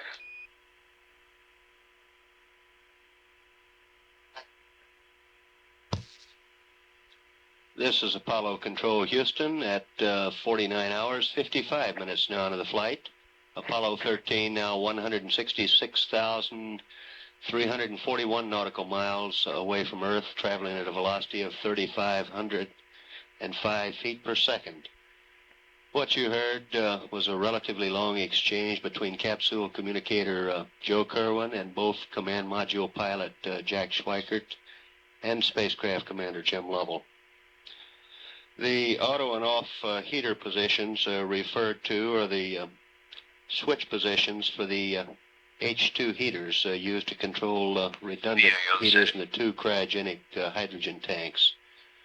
We're at 49 hours, 56 minutes into the flight and continuing to monitor. This is Apollo Control, Houston.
Get it?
LOI time,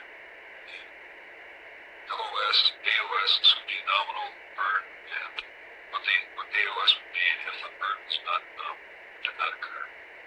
Can you get that information? Right.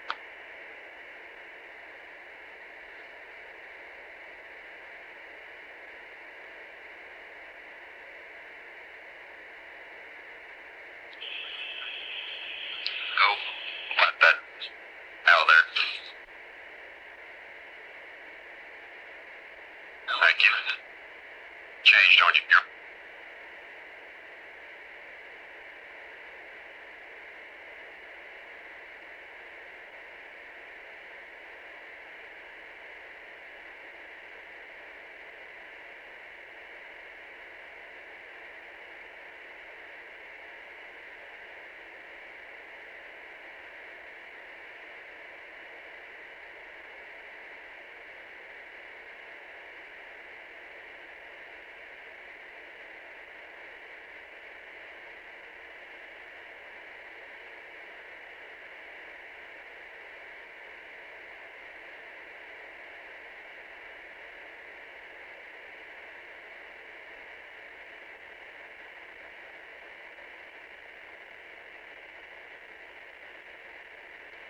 Is that okay, Whirl?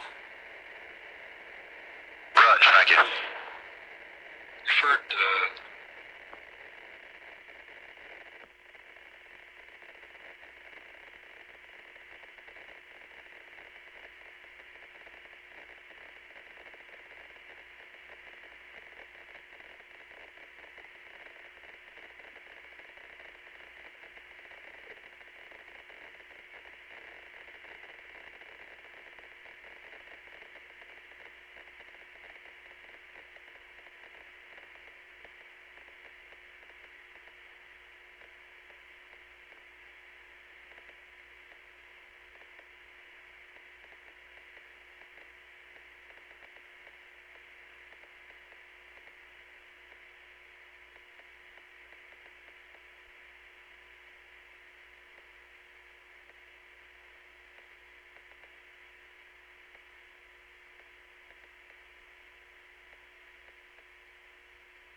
Building 1 audio on engineering. Go. Is this video on a switchboard still holding up over there? Roger, looks good.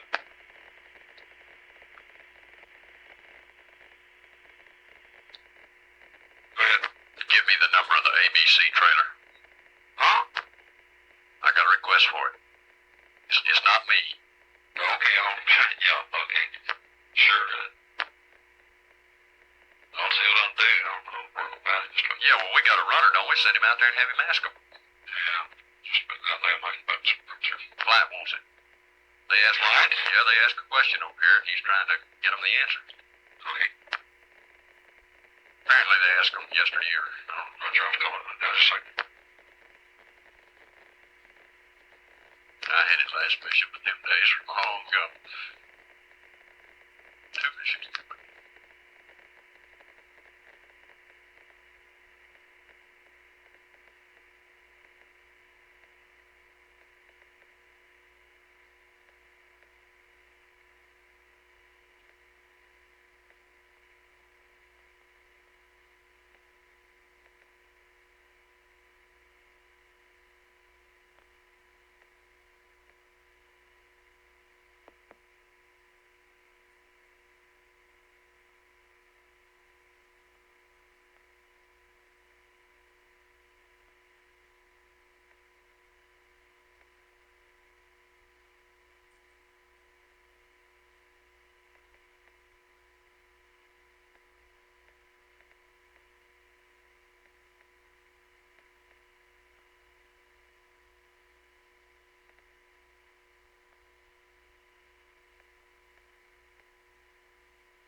Go ahead. Okay, is Mark Bloom hanging around there anywhere? I don't think so, Larry. Let me take another look. Okay, hey, Bill? Yeah, Hey, Bill? Yeah, Okay. yeah, this McLeish. Yeah. Yeah. Oh, okay. Say, Bloom had a question with Griffin on the supercritical helium pressure at ignition. Right. Slightly under 1100 psi is the proper answer. And Sinstead had a question of us, and we have referred to Fido, and it'll probably be 20 or 30 minutes before he gives us an answer. Okay, did I tell Bloom slightly under 1100 psi? Yeah, that was for the supercritical helium pressure and at ignition. Yeah. Yeah, 102. Go ahead. Ready to copy? Ready to copy. 488. Plus 58. 20. Roger. Thank you.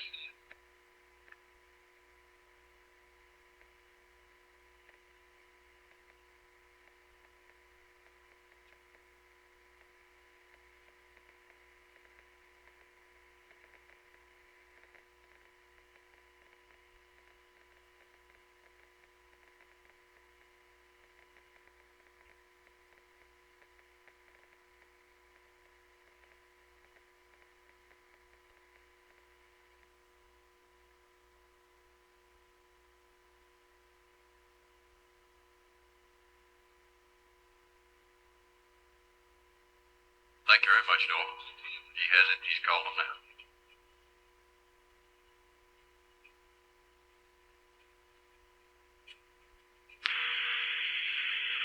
I done it a minute ago, but I was on the phone here checking out some potential problem with 8.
This is Apollo Control Houston at 50 hours, 9 minutes now into the flight.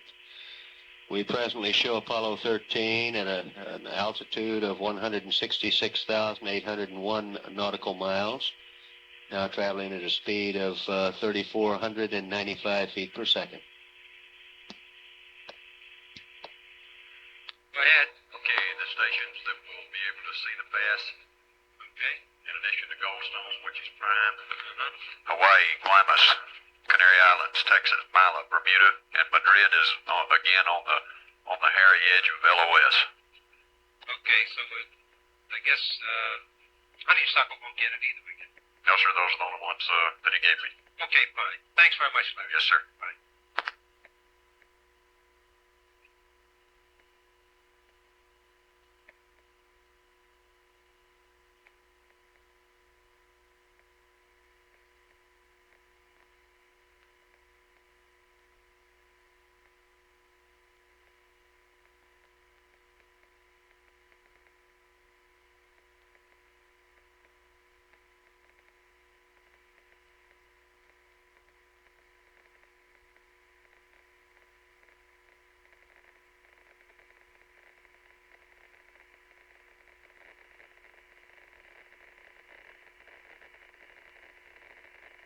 Sergeant PAO on PAO court.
Testing, 1, 2, 3, 4.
This is Apollo Control, Houston, at 50 hours, 25 minutes, now into the flight. Our display presently shows Apollo 13 at 167,355 nautical miles away from Earth, and traveling at a speed of 3,483 feet per second. We've had no voice communication with the crew for the past 15 or so minutes. However, we will stand by and continue to keep the line open and live. We're at 55 hours, 25 minutes, and this is Apollo Control, Houston.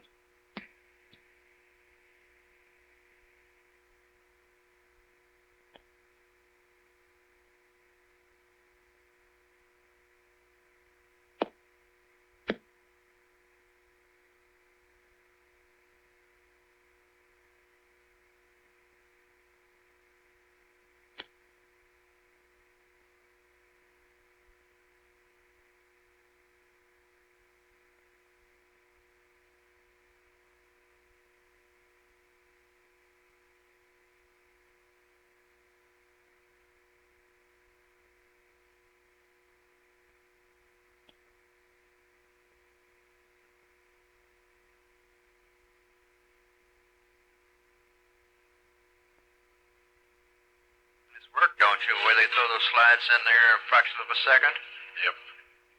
Don't sweat the small stuff. I don't believe you want to stick your finger in there and try to get it.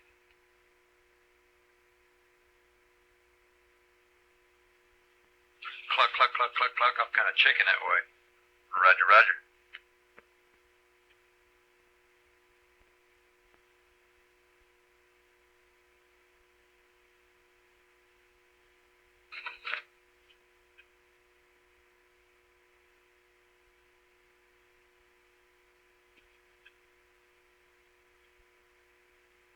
Apollo 13, Houston. Go ahead, Roger, Jim, if you've got a couple minutes now, I'd like to read up to you the change to the LEM entry procedure that we'd like you to observe at 55 hours and the rationale for it. Over. Okay, stand by. Roger.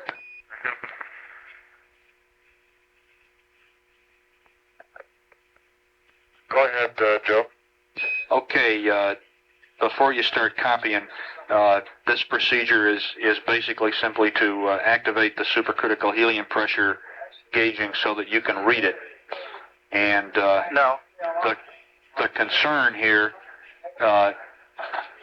is lest this supercritical helium pressure reach 1,800 psi by 103 hours, at which point we'd be within a possibility of rupturing the burst disk when you activate the dips.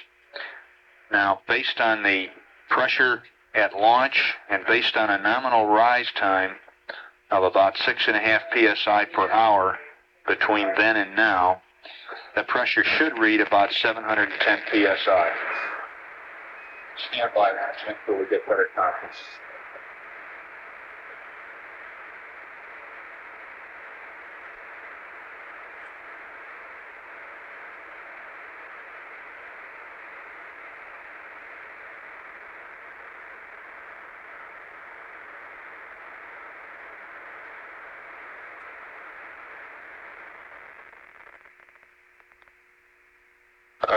Houston, you were cut out. Would you say again about the helium pressure? Roger. Based on the pre-launch pressure in the she tank and the nominal rise time of about 6.5 psi per hour, the pressure should be about 710 at 55 hours. Are you reading? Over?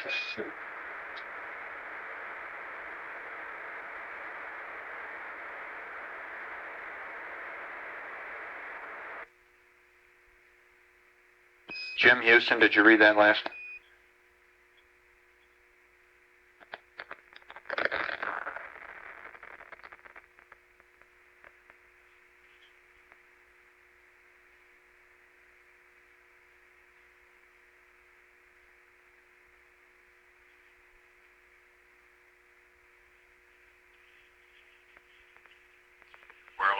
Okay. Get your running room 6. Alright, they've gone back now. What'd they do? Oh, they had turned their switch to one of their live cameras and had one of their crewmen out there with a striped knit shirt, 113 badges on. He was out there combing his beard. Oh, how sweet it is.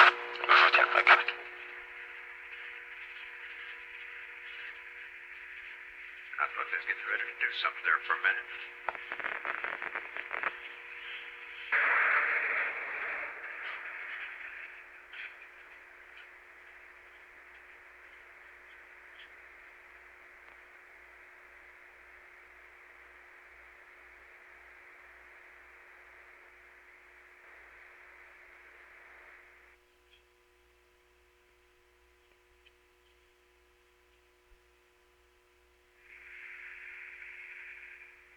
Hey, Joe, I'm on Omni C now. How do you read? 13 Houston, you're loud and clear now. Inco tells me he's having a little problem at Goldstone and wants me to stand by for a minute.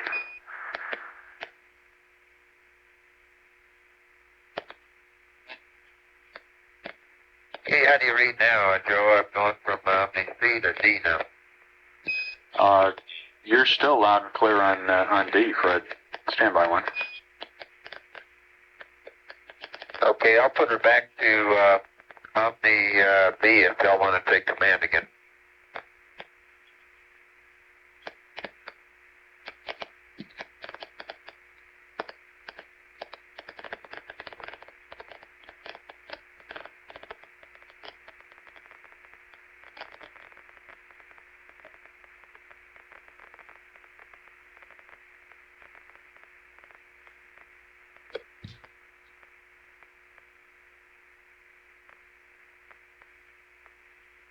And the last thing we heard, Joe, was that the Fred should be reading about 710 psi.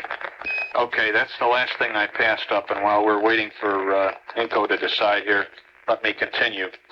The dead band that is considered acceptable is between 660 and 770 psi. In other words, any rise time that'll give you a pressure between those two will keep you below the critical pressure at 103 hours or so. So we expect it to read in that band, and if it does, there will be no problem. If it reads between 770 and 800 psi, we will want you to check the pressure again at about 59 hours, and I'll get to detailed procedures in a minute. If the pressure is equal to or greater than 800 psi, we're going to have to go into some more detailed procedures. We're going to try to get PCM data on it, for one thing.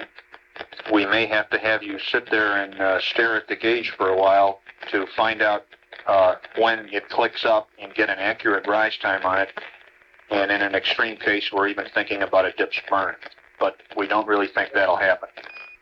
Now, if you're ready to copy, what I have for you is a change or an addition to the LEM activation checklist between pages TLC1 and TLC2, which consists of 7 steps. And if you can find a blank side there to write it down, and I'd like to pass it up, over.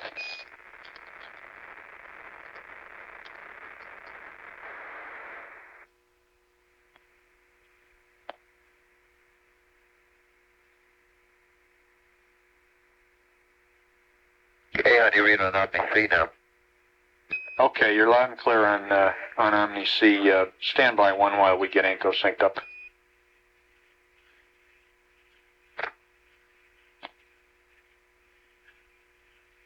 Okay, the rest of your update was that it's okay if it's anywhere between 660 and 770 psi.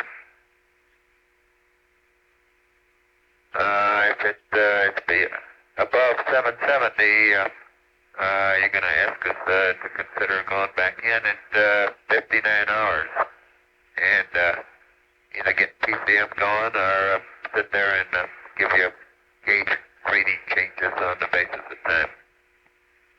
And you said something about at an extreme measure, we may have to consider some sort of That's correct, Fred. We don't have procedures for that yet, and we don't have any real expectation of getting into it. The procedure I'd like to read up to you now is simply the steps required to get the supercritical helium pressure reading at 55 hours. Over. Okay. Okay, I'm calling this page TLC 1-A. Step 6. Transfer to LEM power. Stand by one, Joe. Okay.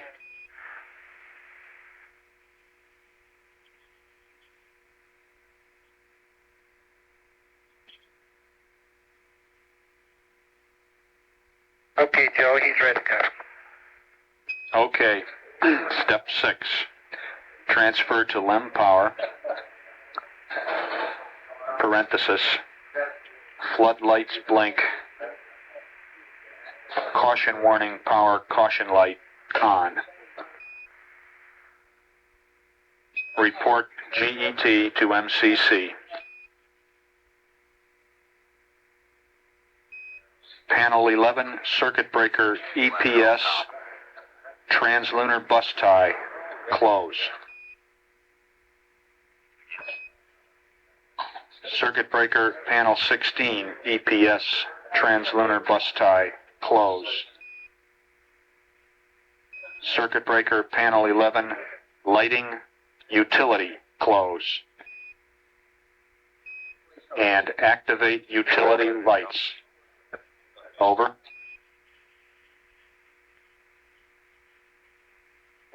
And 13 Houston, select Omni Bravo, please.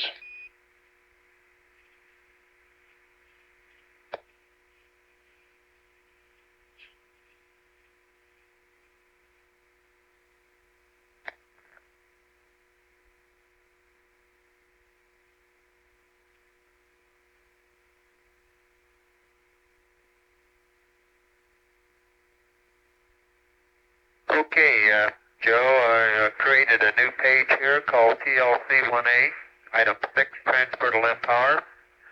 And the usual, check that the floodlights blink and I get the caution warning power light on. I'll get a GET from Jack and I'll pass that down to you. Item 7, circuit breakers, EPS, X-lunar bus tie, panels 11 and 16 closed. Step 8, circuit breaker lighting, the utility on panel 11, close and turn on the utility lights. However, if the lighting is such that I don't really need those, they're in storage right now, I guess, in the ISA, and I'll probably just leave them there. Okay, that's optional. The way we have page TLC 1A written, that was all part of step 6. You haven't even gotten to step 7 yet. Step 7 is as follows.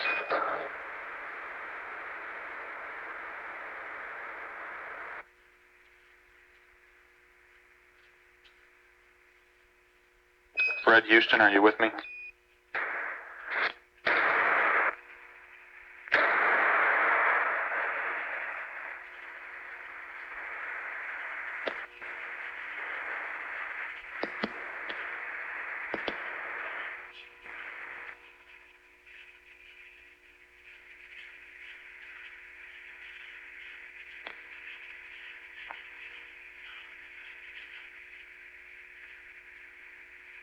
Apollo 13 Houston, are you reading me now?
stand by channel 61, please, sir. 61? Roger. Let me have it. As soon as you get it, put it on the air. Thank you. That's pretty. All right, Cap. This is Apollo Control, Houston. 13, how do you read? 13 Houston, loud and clear. What am you on now? I'm going to stay on the B if y'all want to take command back, and you can let Inco jockey him around between B and B. And how many steps we got, though? I know that the right thing is small there, Joe. Okay, we got step 6 through 12, but step 7 is the same size as 6, and 8 through 12 are short. They're only one line each. Okay. Okay, step 7 follows. Circuit breaker, panel 11, AC bus B, helium, PQGS, propellant display, close.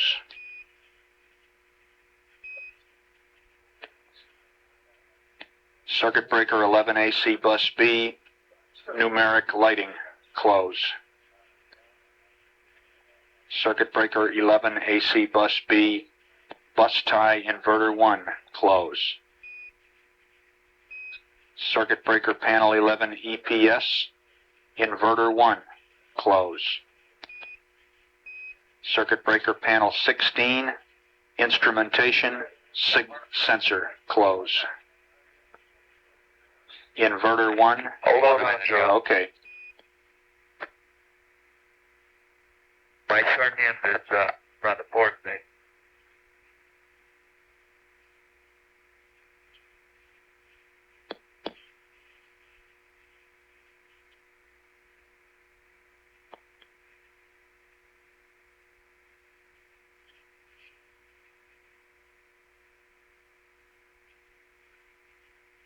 Okay, I'm now up to circuit breaker panel 11, inverter 1 close.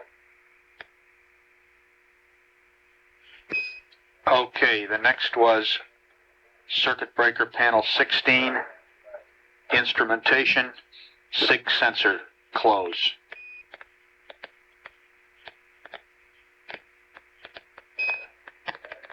Then inverter 1, select.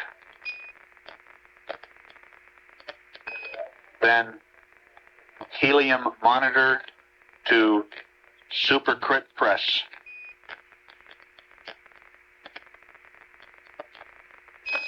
Report supercrit press. That's C2. Over.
Uh, 13 Houston, you're coming through. We still have some background noise. Do you want to read back step 7?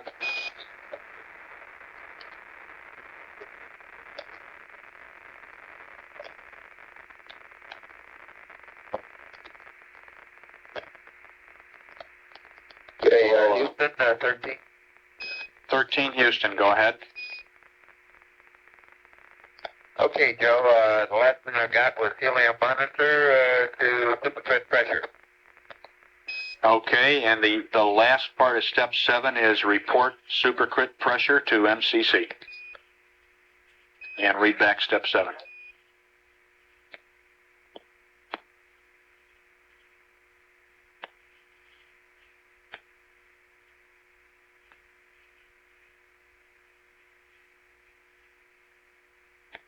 Okay, step 7, circuit breaker panel 11 AC bus B, helium PQGS display closed. Same circuit breaker panel 11 AC bus B, numeric lining closed. CB panel 11 AC bus, that AC bus B, bus tie inverter 1 closed. That's affirmative. And CB EPS inverter 1 panel 11 closed. CB panel 16, instrument signal sensor closed. Inverter 1 select. Helium monitor to supercrit pressure. Report pressure to mission. Okay, that's correct. Now, step 8 is on MCC request, perform step 9. In other words, you wait for us to decide what to do, and that's according to the gouge we've already given you. And step 9 I'll give you now is helium monitor to off, inverter to off. Over.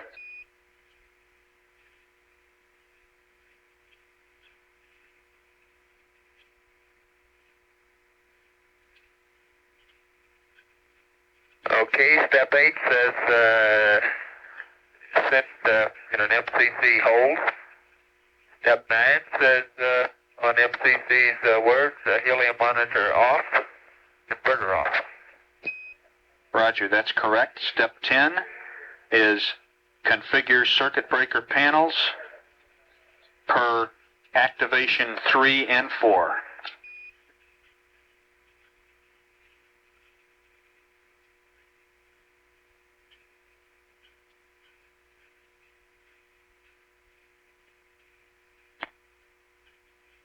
Okay, configure, step 10, configure circuit breakers per activation pages 3 and 4. Roger, that's correct. Step 11 is deactivate the utility lights if you activated them. And step 12, which is the last one, is transfer to CSM power,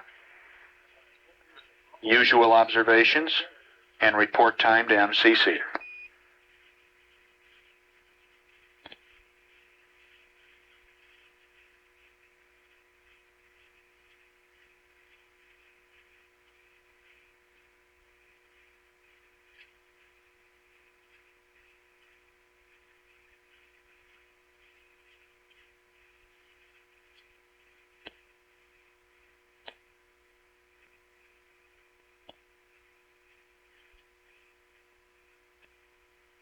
Okay, step 11, deactivate utility lights. 12, transfer to CSM power, note the usual observation, and report to GT. Okay, that's it. And of course, Houston will be requesting you to go to step 9 if the pressure is less than 770. If the pressure is between 770 and 800, we will be asking you to do the following if you're ready to copy.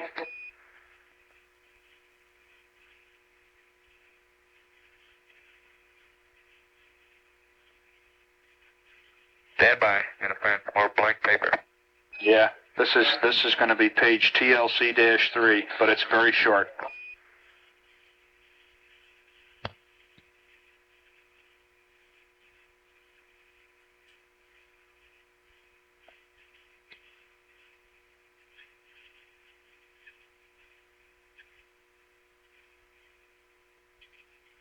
Okay, go ahead with TLC-3.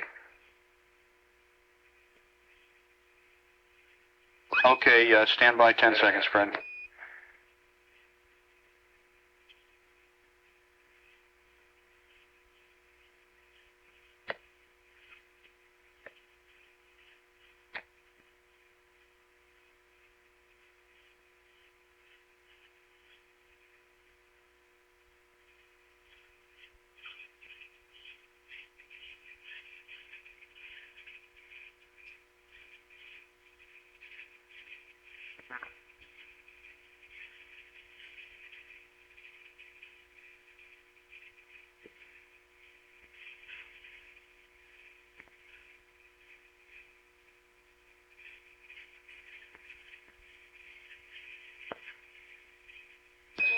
Fred, Houston. Go ahead. Roger, we'll hold off on that. It was a short 3-step procedure which said repeat activation pages 1, 1A, and 2, but there was another step in it that nobody understands. So essentially what we'd recommend in that case would be that you repeat the procedure we just passed up for reading the supercrit pressure. And if we need to, we'll clarify it later on. And that's all we got. Yep. Okay. It's Apollo Control, Houston, at 50 hours, 51 minutes now into the flight. We experienced some communications difficulties during that extended conversation. However, that was Joe Kerwin adding to the LIM activation procedures for the 55-hour time in the flight plan, giving steps required to get readings of the supercritical helium pressure in the LIM after Jim Lovell and Fred Haise go inside Aquarius. Fred Haise copied that report for Apollo 13. We now show on our displays Apollo 13 at 168,262 nautical miles out from Earth and slowing down, traveling at a velocity now of 3,463 feet per second. Continuing to monitor at 50 hours, 52 minutes, this is Apollo Control, Houston.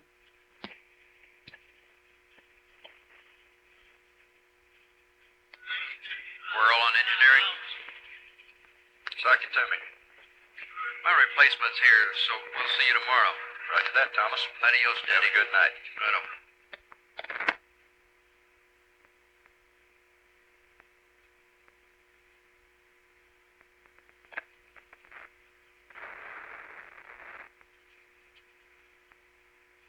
Larry, y'all planning to do anything for the next, say, 5 minutes?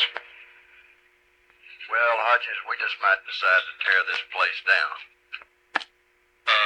I need to leave to go check some stuff over in the auditorium. People reporting low level. Have at it. Okay.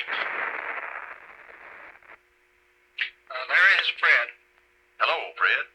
Will you inform your TV edit that some of these days, in order for him to get paid, he should sign in over here to indicate that he is supporting the Apollo 13 mission? Scott. I got you, Fred. That's Mr. Scott. He hears you. Roger. How'd it go last night, Scotty? Oh, pretty smooth. Everything was quiet. Okay. God almighty, I thought I'd never find a parking place when I came in at noon. The building 1 parking lot was full. The parking lot over here was full. Yeah, I know it. Say, on the signing in on that time card thing, we're working a regular straight 8-hour shift over here. What's the problem, really? I don't know. It's always been the rule that we sign in and out ever since the Johnson administration, so I don't really know. You'd have to discuss that with Mr. J. Yeah. I was just wondering, if you ever try to get a parking place over there just to run in the building for a few minutes, you have to walk 16 miles. Well, yeah, I know. We, what I do, Bob, is I just park over there because I can't ever get a parking place over here. Yeah, well, I've always been pretty lucky. I always get one out here. Yeah, well, you're coming to work at kind of an oddball time, so Yeah. I'm coming right at the lunch hour. Of course, that's over with for this flight because I'll be coming in, God only knows. Yeah, it kind of makes it, a little bit round robin type Stand thing. by. Okay.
Deviated on engineering. Go ahead. Give me the line times, please, on the television pass. You got an FOD back there yet? No, they're not back here yet. Okay. Reservation period is normally 10:58 p.m. to 11:43 p.m. That's Central Standard Time. But since they upped it 3 hours, I'm not sure what it's going to be. Yeah, that's why I need to know. As soon as they come in, let me know. Oh, okay.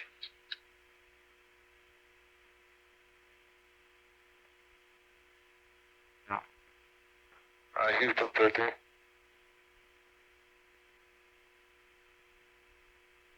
13. Houston, go ahead. Okay, one thing, Joe, just want to double check again. All the stuff that normally was going to start at 57 hours, which the first item was pressurized DSM to 5.7 PSI. We're going to move that up to 54 now, so we have our limb entry, which was nominally at 58 at 55. Is that correct? That's correct, Jim. Okay.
Yeah, with it.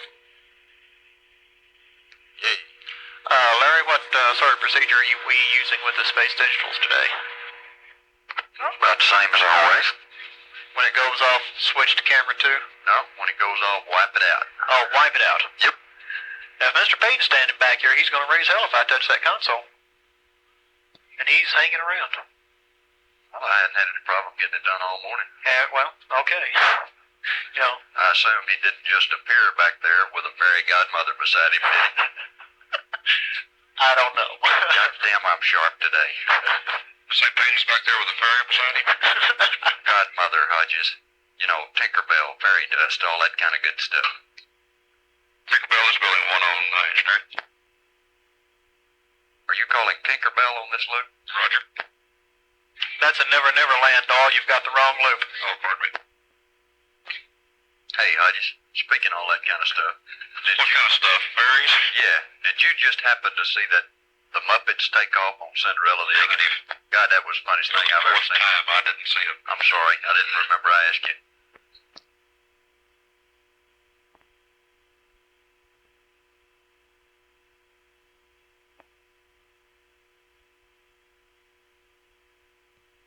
This is Apollo Control Houston. At Yeah, Larry, as far as 51 these hours, 3 FODs minutes guys come in, I down to think the they usually flight. schedule about 2 hours before Apollo the pass. 13 Usually get here about 2 presently hours before shows the an pass. altitude of 168,651 nautical miles relative to Earth, and traveling at a velocity of 3,400 to 55 feet per second.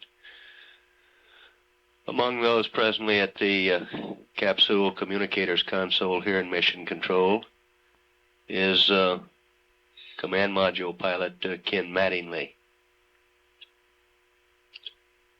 We're at 51 hours, 4 minutes into the flight, and this is Apollo Control Houston.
Apollo 13, Houston. Go ahead, Dave. Roger, 13. Because of the O2 tank 2 quantity sensor dropout, ECOM wants to keep a little closer track of the cryo quantities, and he's going to be asking you to stir all the cryo tanks at slightly more frequent intervals than have been planned. And the first time is now, and we'll be calling you probably every 5 or 6 hours, except during sleep periods and high activity periods. We'd like you to do it now. Over. Okay, we'll start it pilot there now. Thank you.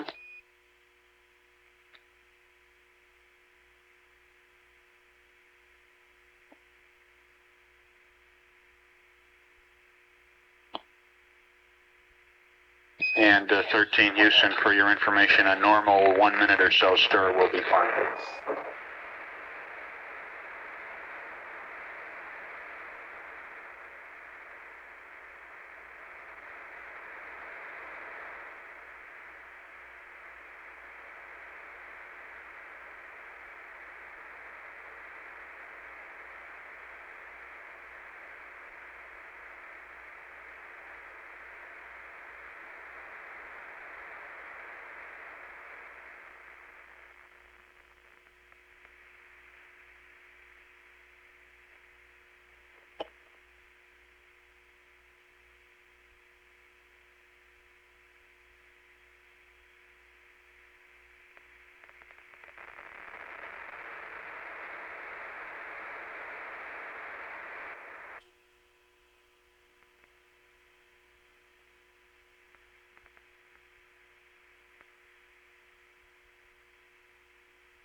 Deviate it.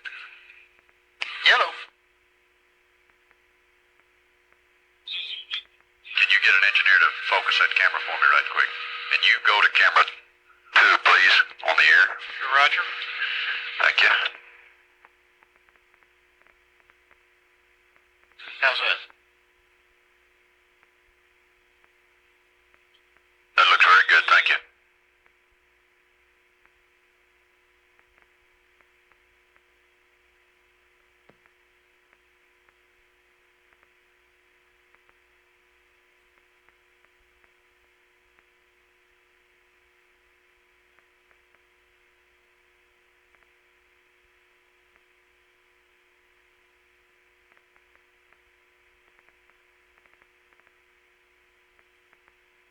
Zoom it in again, Larry. It looked a little bit out of focus when you had it all the way out.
This is Apollo Control Houston at 51 hours 17 minutes now into the flight.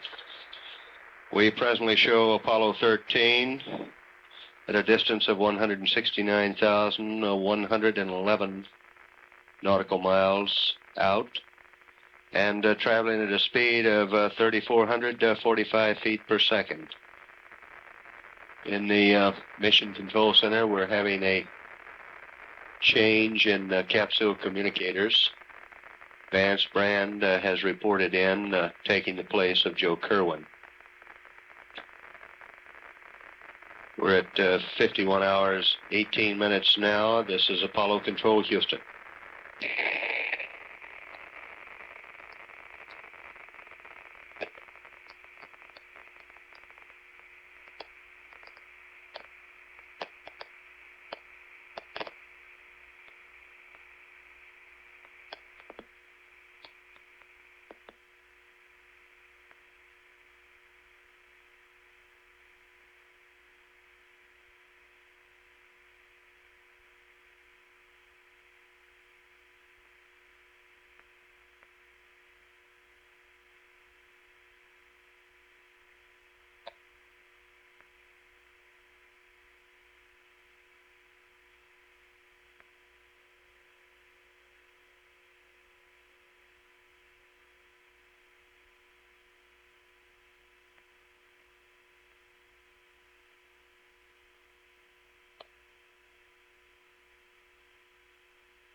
That looked real good, Larry.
Hey, Ed. Yeah. Let's tweak that focus up a little bit, okay? Okay. I'm gonna go in tight on him now.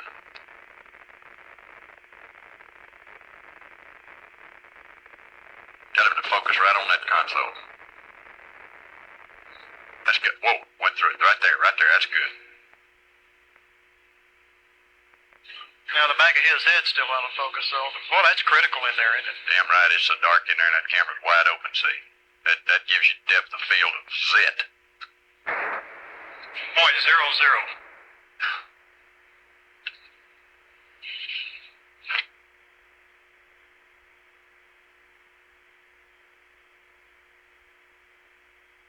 Yeah, it looks like EPU's doing some stuff for us. Yeah, Raj, they got Roy Neal standing outside and we're gonna have to do it again. They had bad wind noise. Oh, yeah. I wish we could pick up the audio on it. I'd like to hear what they're saying. I could hear it. He's given just a color piece about the entire mission and what the guys in this room do and what the launch team does and all that stuff. And he's saying the voice that all the people in Europe are hearing talking to the spacecraft now is a guy by the name of Vance Brand, and he's an astronaut. What loops are coming over?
Scratch that one.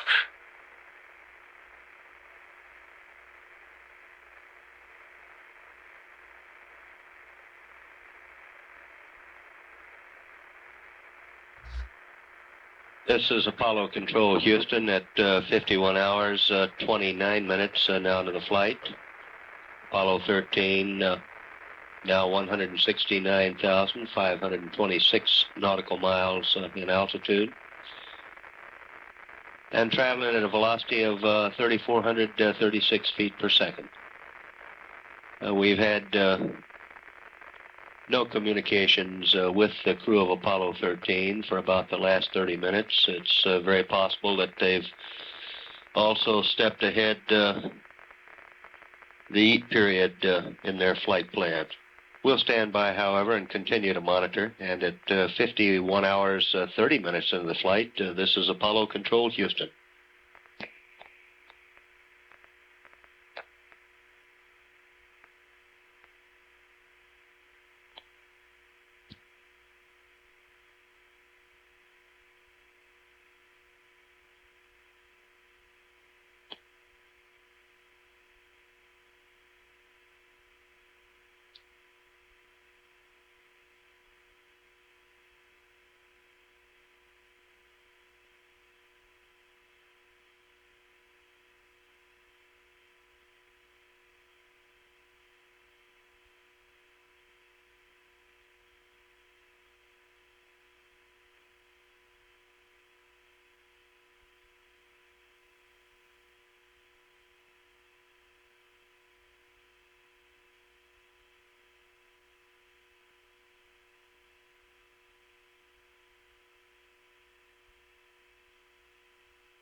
a second and get a cup of coffee? All righty, good enough.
think Larry's getting some coffee right now. Okay. When he gets back, tell him I'll go and take a dump. I'll be back shortly. Roger that.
PAO with it.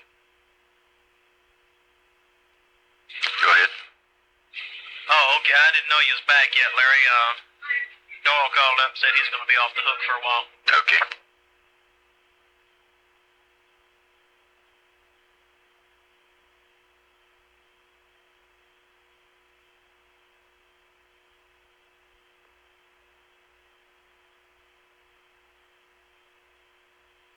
Hey, Scotty, when do you go off and Rademacher come on? Midnight. Roger.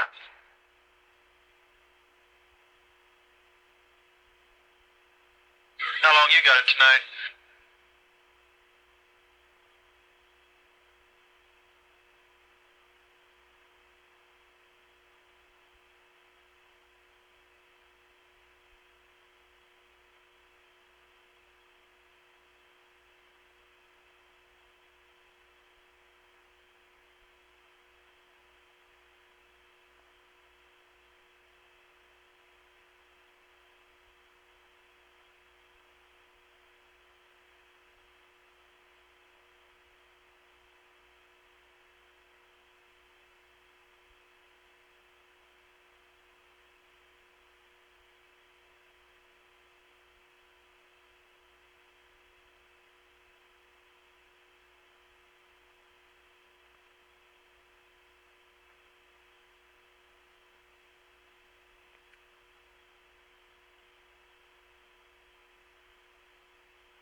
Engineering officer.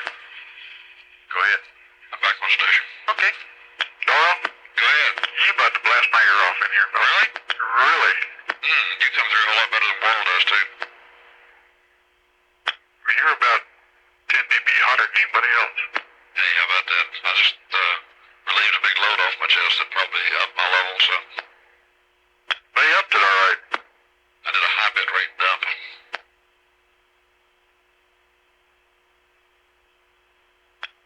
Whisper. Speak softly. Carry a big stick? Oh, fairly well. Nothing to write home about. You're in your home over there, are you not? Say again? Do it again, I can't hear you. I'd like to talk to you. I'll go and talk to him. No. Yeah, my friend, Zap here. Go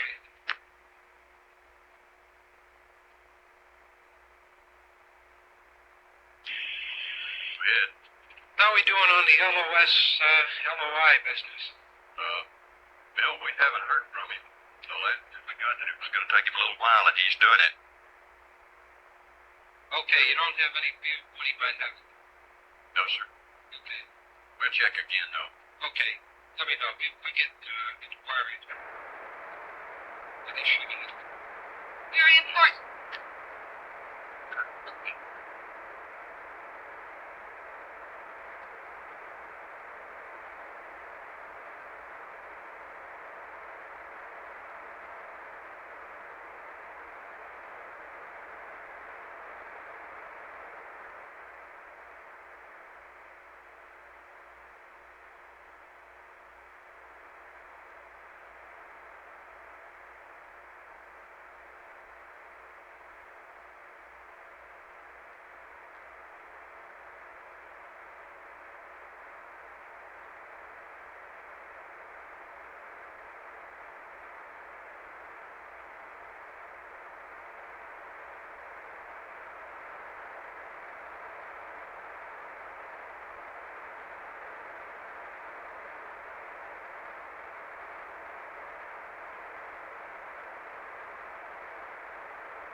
ahead.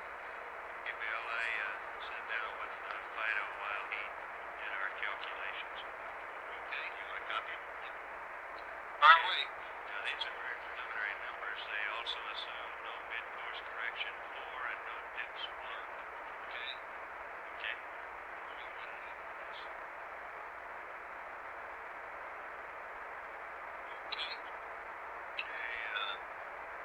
Wide take.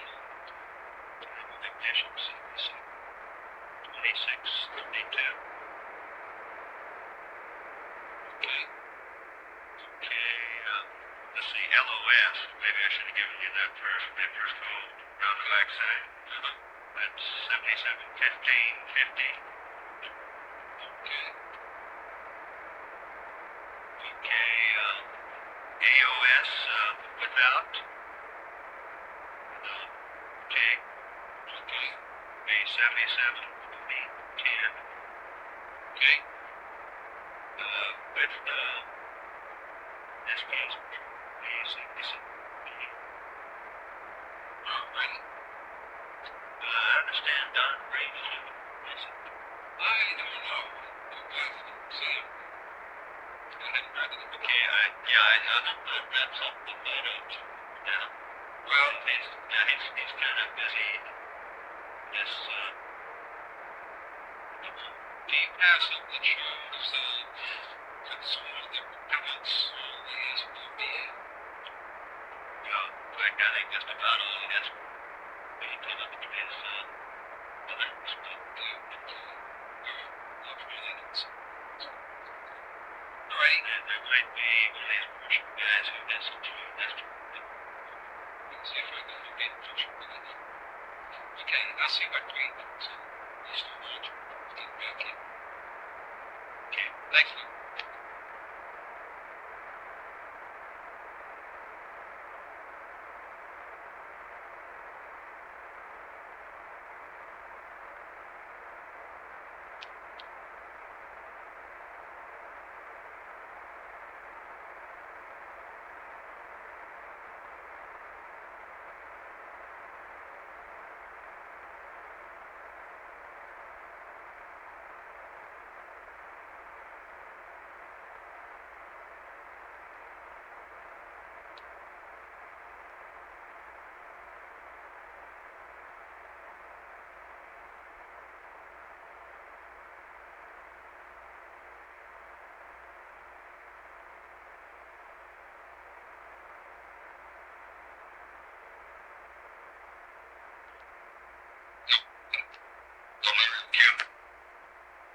Go ahead, Noel. You don't by chance have the key to room 342, do you? Negative. You have any idea where it might be? Negative. Jack's over there looking for it. I think he found it. Thank you. Gotcha.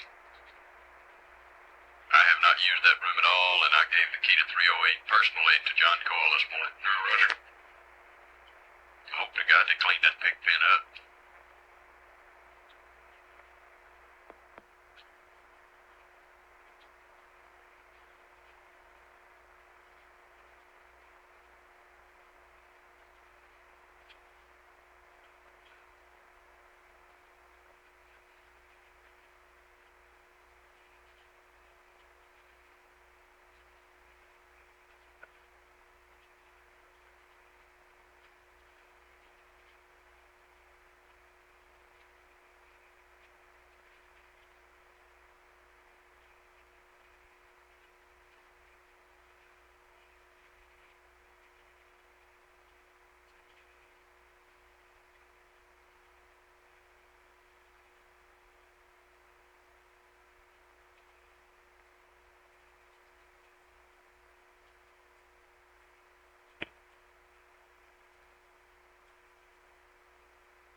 This is Apollo Control Houston at 52 hours, 7 minutes, now into the flight of Apollo 13.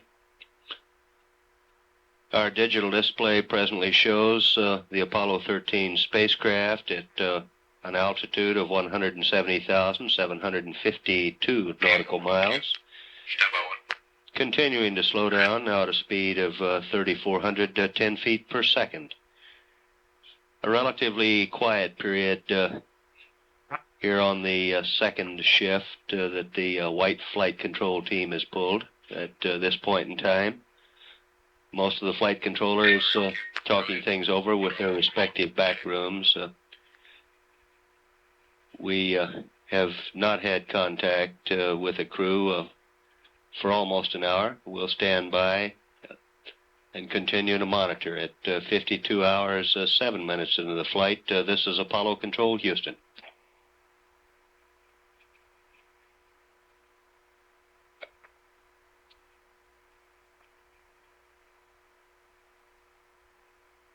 Apollo 13, Houston. Go ahead, Houston. Jim, just advisory, expect a caution and warning on H2 tank 1. Pretty quick, no problem, just warning you about it.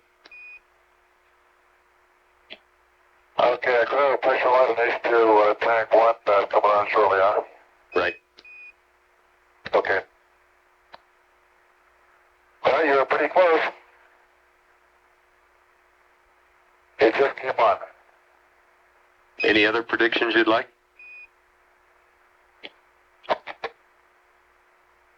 Well, I guess there's all fluid. Did you go to the horse races with me? I'm sorry you were garbled. Say again. I said I'd like to invite you to the horse races with me. Right. We'll send ECOM.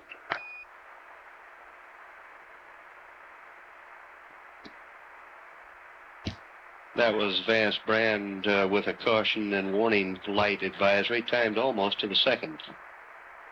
Jim Lovell responded from the spacecraft. We're at 52 hours and 9 minutes now into the flight and show Apollo 13 at 170,831 nautical miles above the Earth, traveling at a speed of 3,408 feet per second.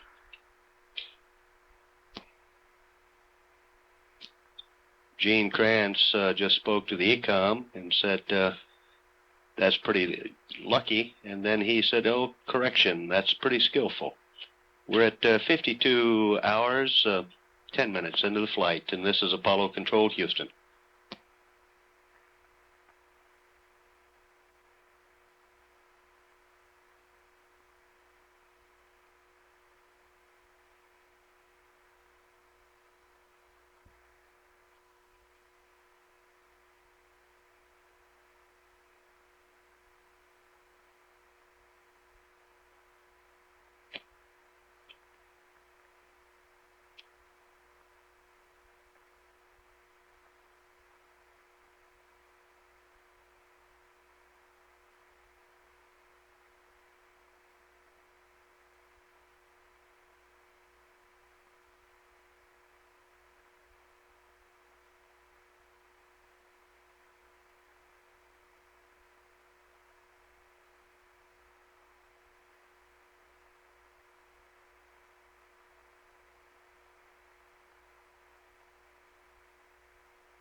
TVN and FQ.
Have a little grip again here, man. Understand, some grits, huh? Ciao. Bon appetit.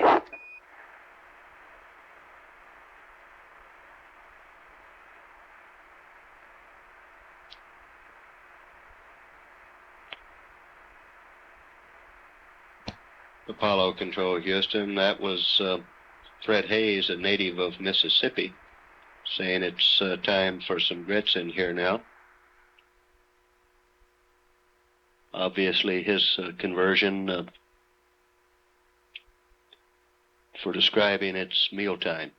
We're at 52 hours, 18 minutes into the flight, and this is Apollo Control, Houston.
This is Apollo Control, Houston, at 52 hours, 23 minutes, now into the mission.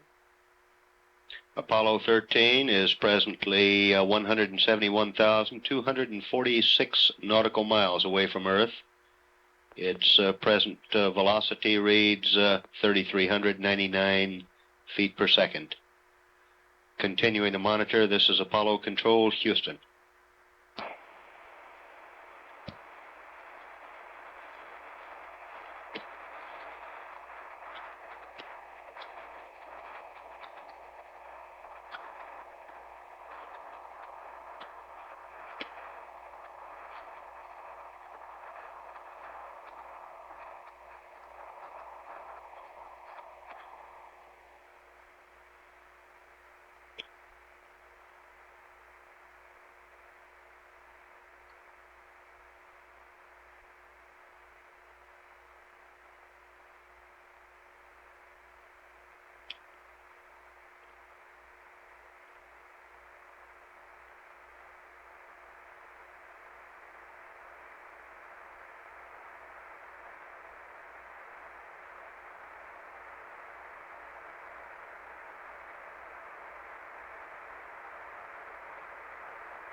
Dog this guy. You know where these guys are getting these Apollo 13 buttons? Think you might be able to latch onto a couple for me? No. Thanks.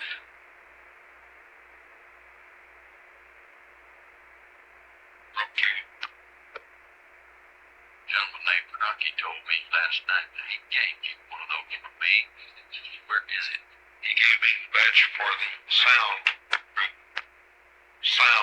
crew. That was exactly what he said when he walked in. I've got a full room full of witnesses to prove it. Okay, he lied to me then, didn't he? Well, I got you. Hello, no neck. Can you speak up any at all? Is that any better? Hey, much better.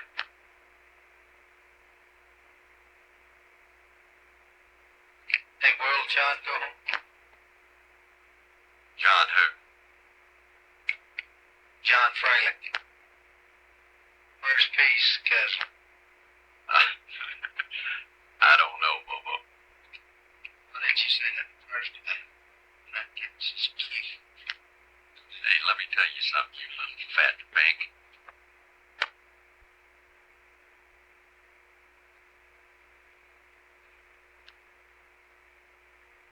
What are you going to do? I'm thinking. I'll try to be here all day.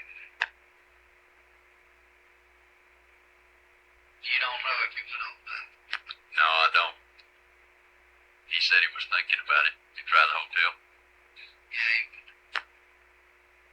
Hell, it's after 5 o'clock. What do you expect? That woman losing I out. went by about 3:15. I didn't see his couch.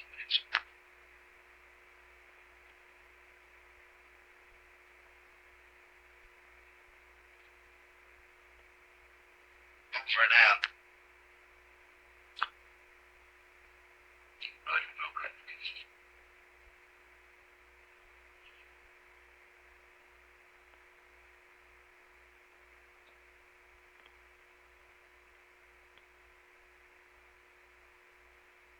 Up for a minute. Go ahead.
This is Apollo Control Houston at 52 hours, 36 minutes into the flight of Apollo 13. The Apollo 13 spacecraft now shows a distance of 171,726 nautical miles away from Earth, traveling at a speed of 3,389 feet per second. We've just received a further update from the Flight Dynamics Officer with regard to predicted time and coordinates for the S-4B impact. We now read a time of impact of 77 hours, 56 minutes, 45 seconds, with coordinates now displayed here in Mission Control of 2 degrees, 33 minutes south, 18 degrees, 18 minutes west. We're at 52 hours, 37 minutes into the flight, and this is Apollo Control Houston. It's a television camera in one of the staff rooms mounted over a table. And it's looking down on this. Every time they update it, John talks about it. We show you the picture of it. Already? What it is. It's also a giant Idaphore in here. Giant Idaho. Idaphore. Yeah, leave it up there. I'm copying it. Okay. All right.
Larry, bro.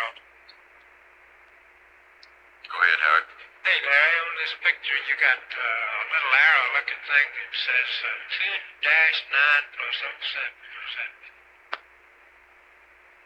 I haven't got the foggiest. How come you're over there if you don't know that? You're supposed to be the guy that knows everything. I don't know everything over there. We'll have to revise our estimate. Hey, I've got that on tape. I want to save that.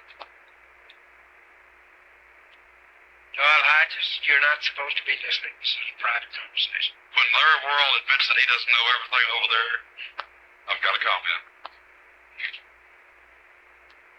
I'm sorry I embarrassed you that way, Larry. It's perfectly all right, Howard. Did you mean Mr. Gibbons?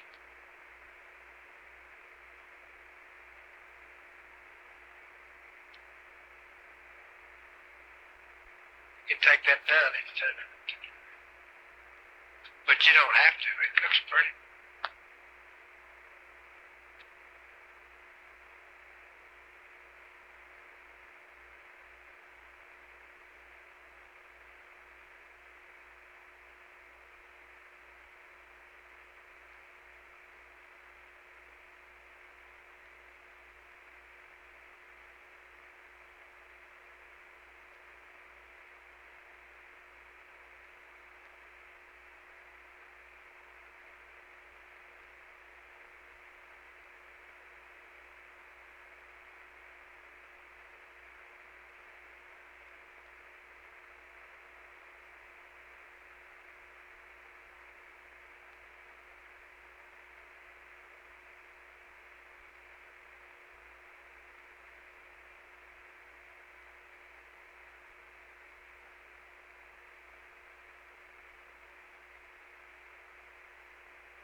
me. Theo calling. Houston? Go ahead. Houston News. Would you verify for me your next TD pass? I understand it's in about 2 hours. Hello? Roger, it's at 55 hours GET. It's at, I'm sorry, say again, I had another phone going. 55 hours GET. 55 hours GET. Well, that's right, that's pretty close. 8:13 Houston time, and it's now 6 p.m. 6 p.m. Roger. You should be 8 p.m. I'm afraid we're not. My little computer didn't work again. Okay. That's 2 hours and 13 minutes. Okay. Thank you. Yes, sir.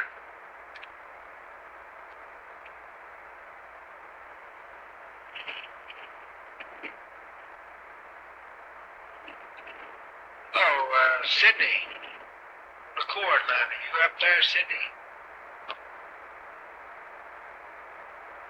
Sydney, Australia?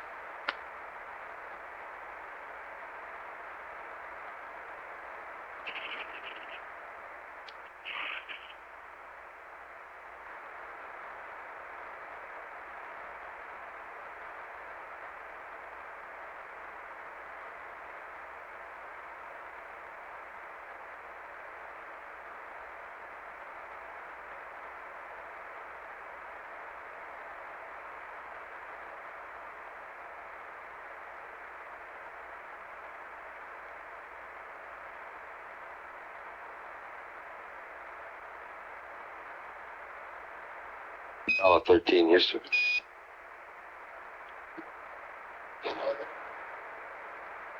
All right, just expect that same caution and warning to come on again. And do you want us to keep warning you of that thing?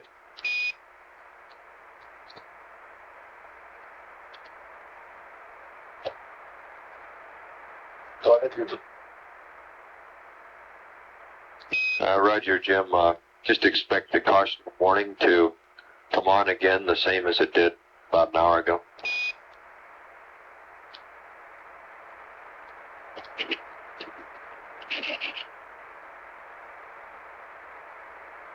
Go ahead, Houston. We want you to control.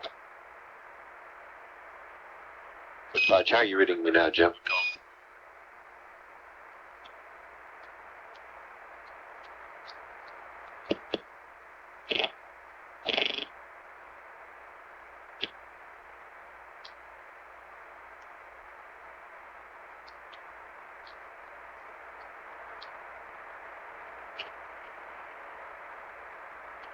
Houston, Apollo 13. 13, Houston, how do you read now? Okay, we can sit down. It seems like we have a little trouble with our comp today. Yeah, I guess it's partly because you're further out. We just wanted to tell you that you were going to get that caution warning that you just got. I know, we just got it. And I won't bother you with those calls anymore, unless you especially want them. All right, let me man. You have to talk about that. That's something serious. Okay.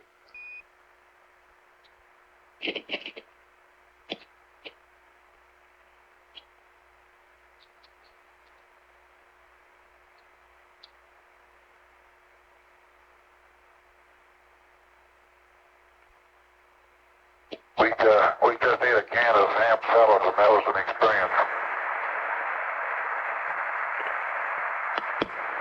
Right, copy.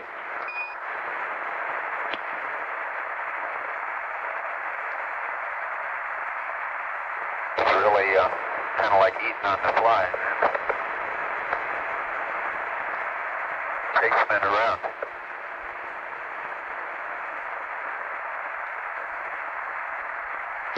Right, copy.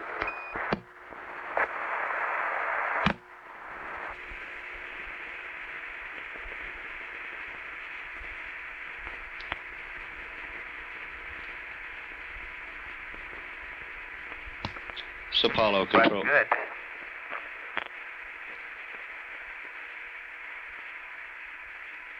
Apollo Control Houston, 52 hours, 48 minutes now into the flight.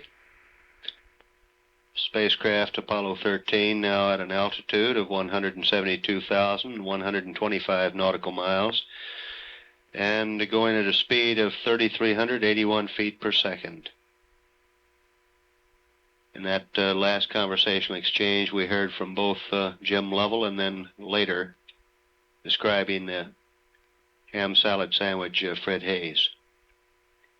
We're at 52 hours, 49 minutes into the flight and continuing to monitor. This is Apollo Control Houston.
I just want to verify this moving up of this TV pass, the one that was the IVT transfer.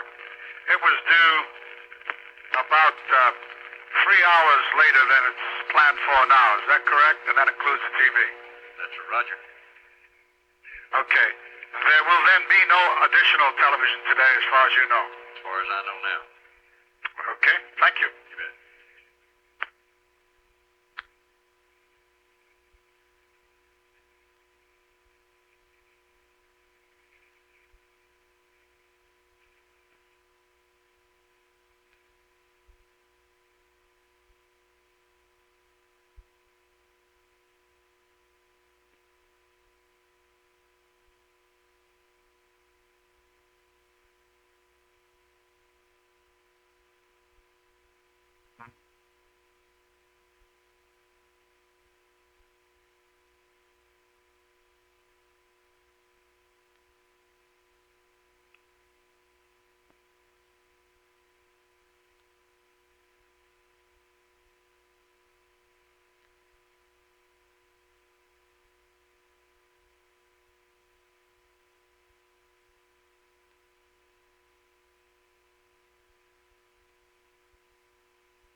Go ahead, Dawes. I call for him on the phone. FOD answer. Said he left a couple minutes ago and asked him to.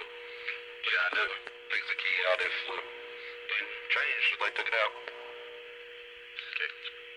Oh, you still about 10 dB hotter than anybody else. Oh, shut up. I ain't joking. I gotta crank it down to hear you, and I can't hear nobody else. How about that?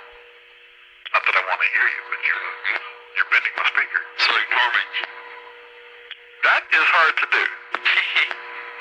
A lot of people have been finding that out lately. No comment.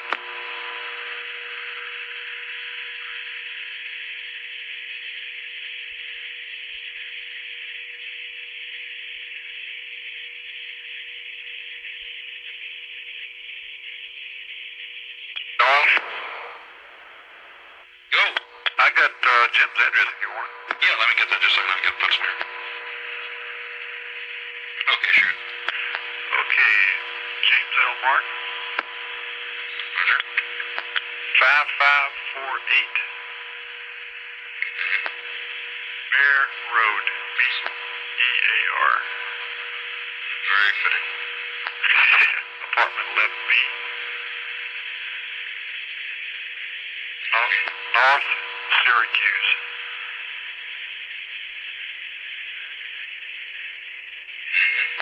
Zip is 13212.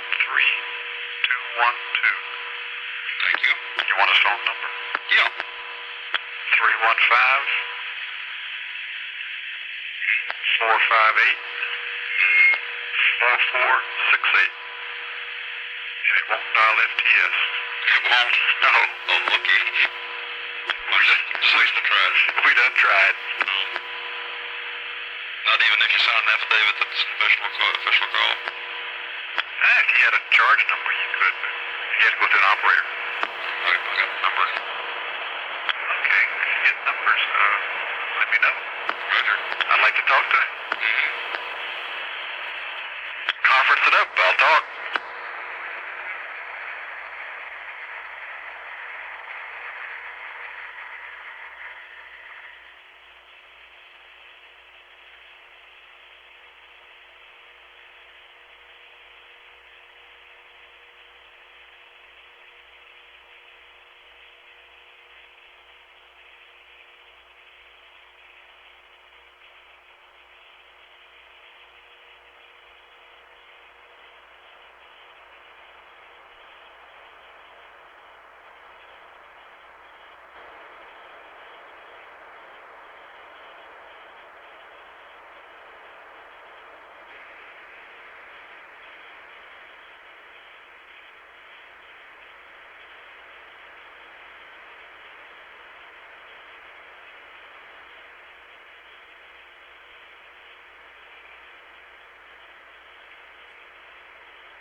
Q.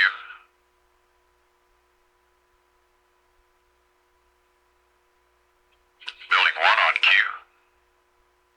Roger. Okay. Are you monitoring cohort? Yeah, I just went to ship. Yeah. Okay, I'll report it. That's why I hollered. I couldn't hear you over it.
This is Apollo Control Houston at 53 hours, 8 minutes into the mission.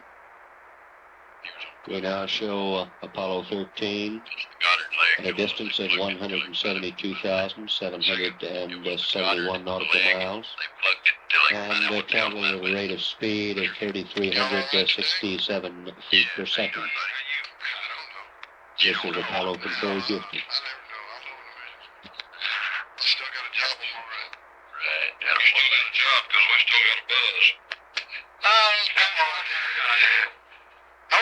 Something else to work about. Put a low-level tone on there, so it's all right. I got one of them. About 200 cycles. Don't do that. Don't panic. You're too nervous. See ya. Not yet, but try me in about a week.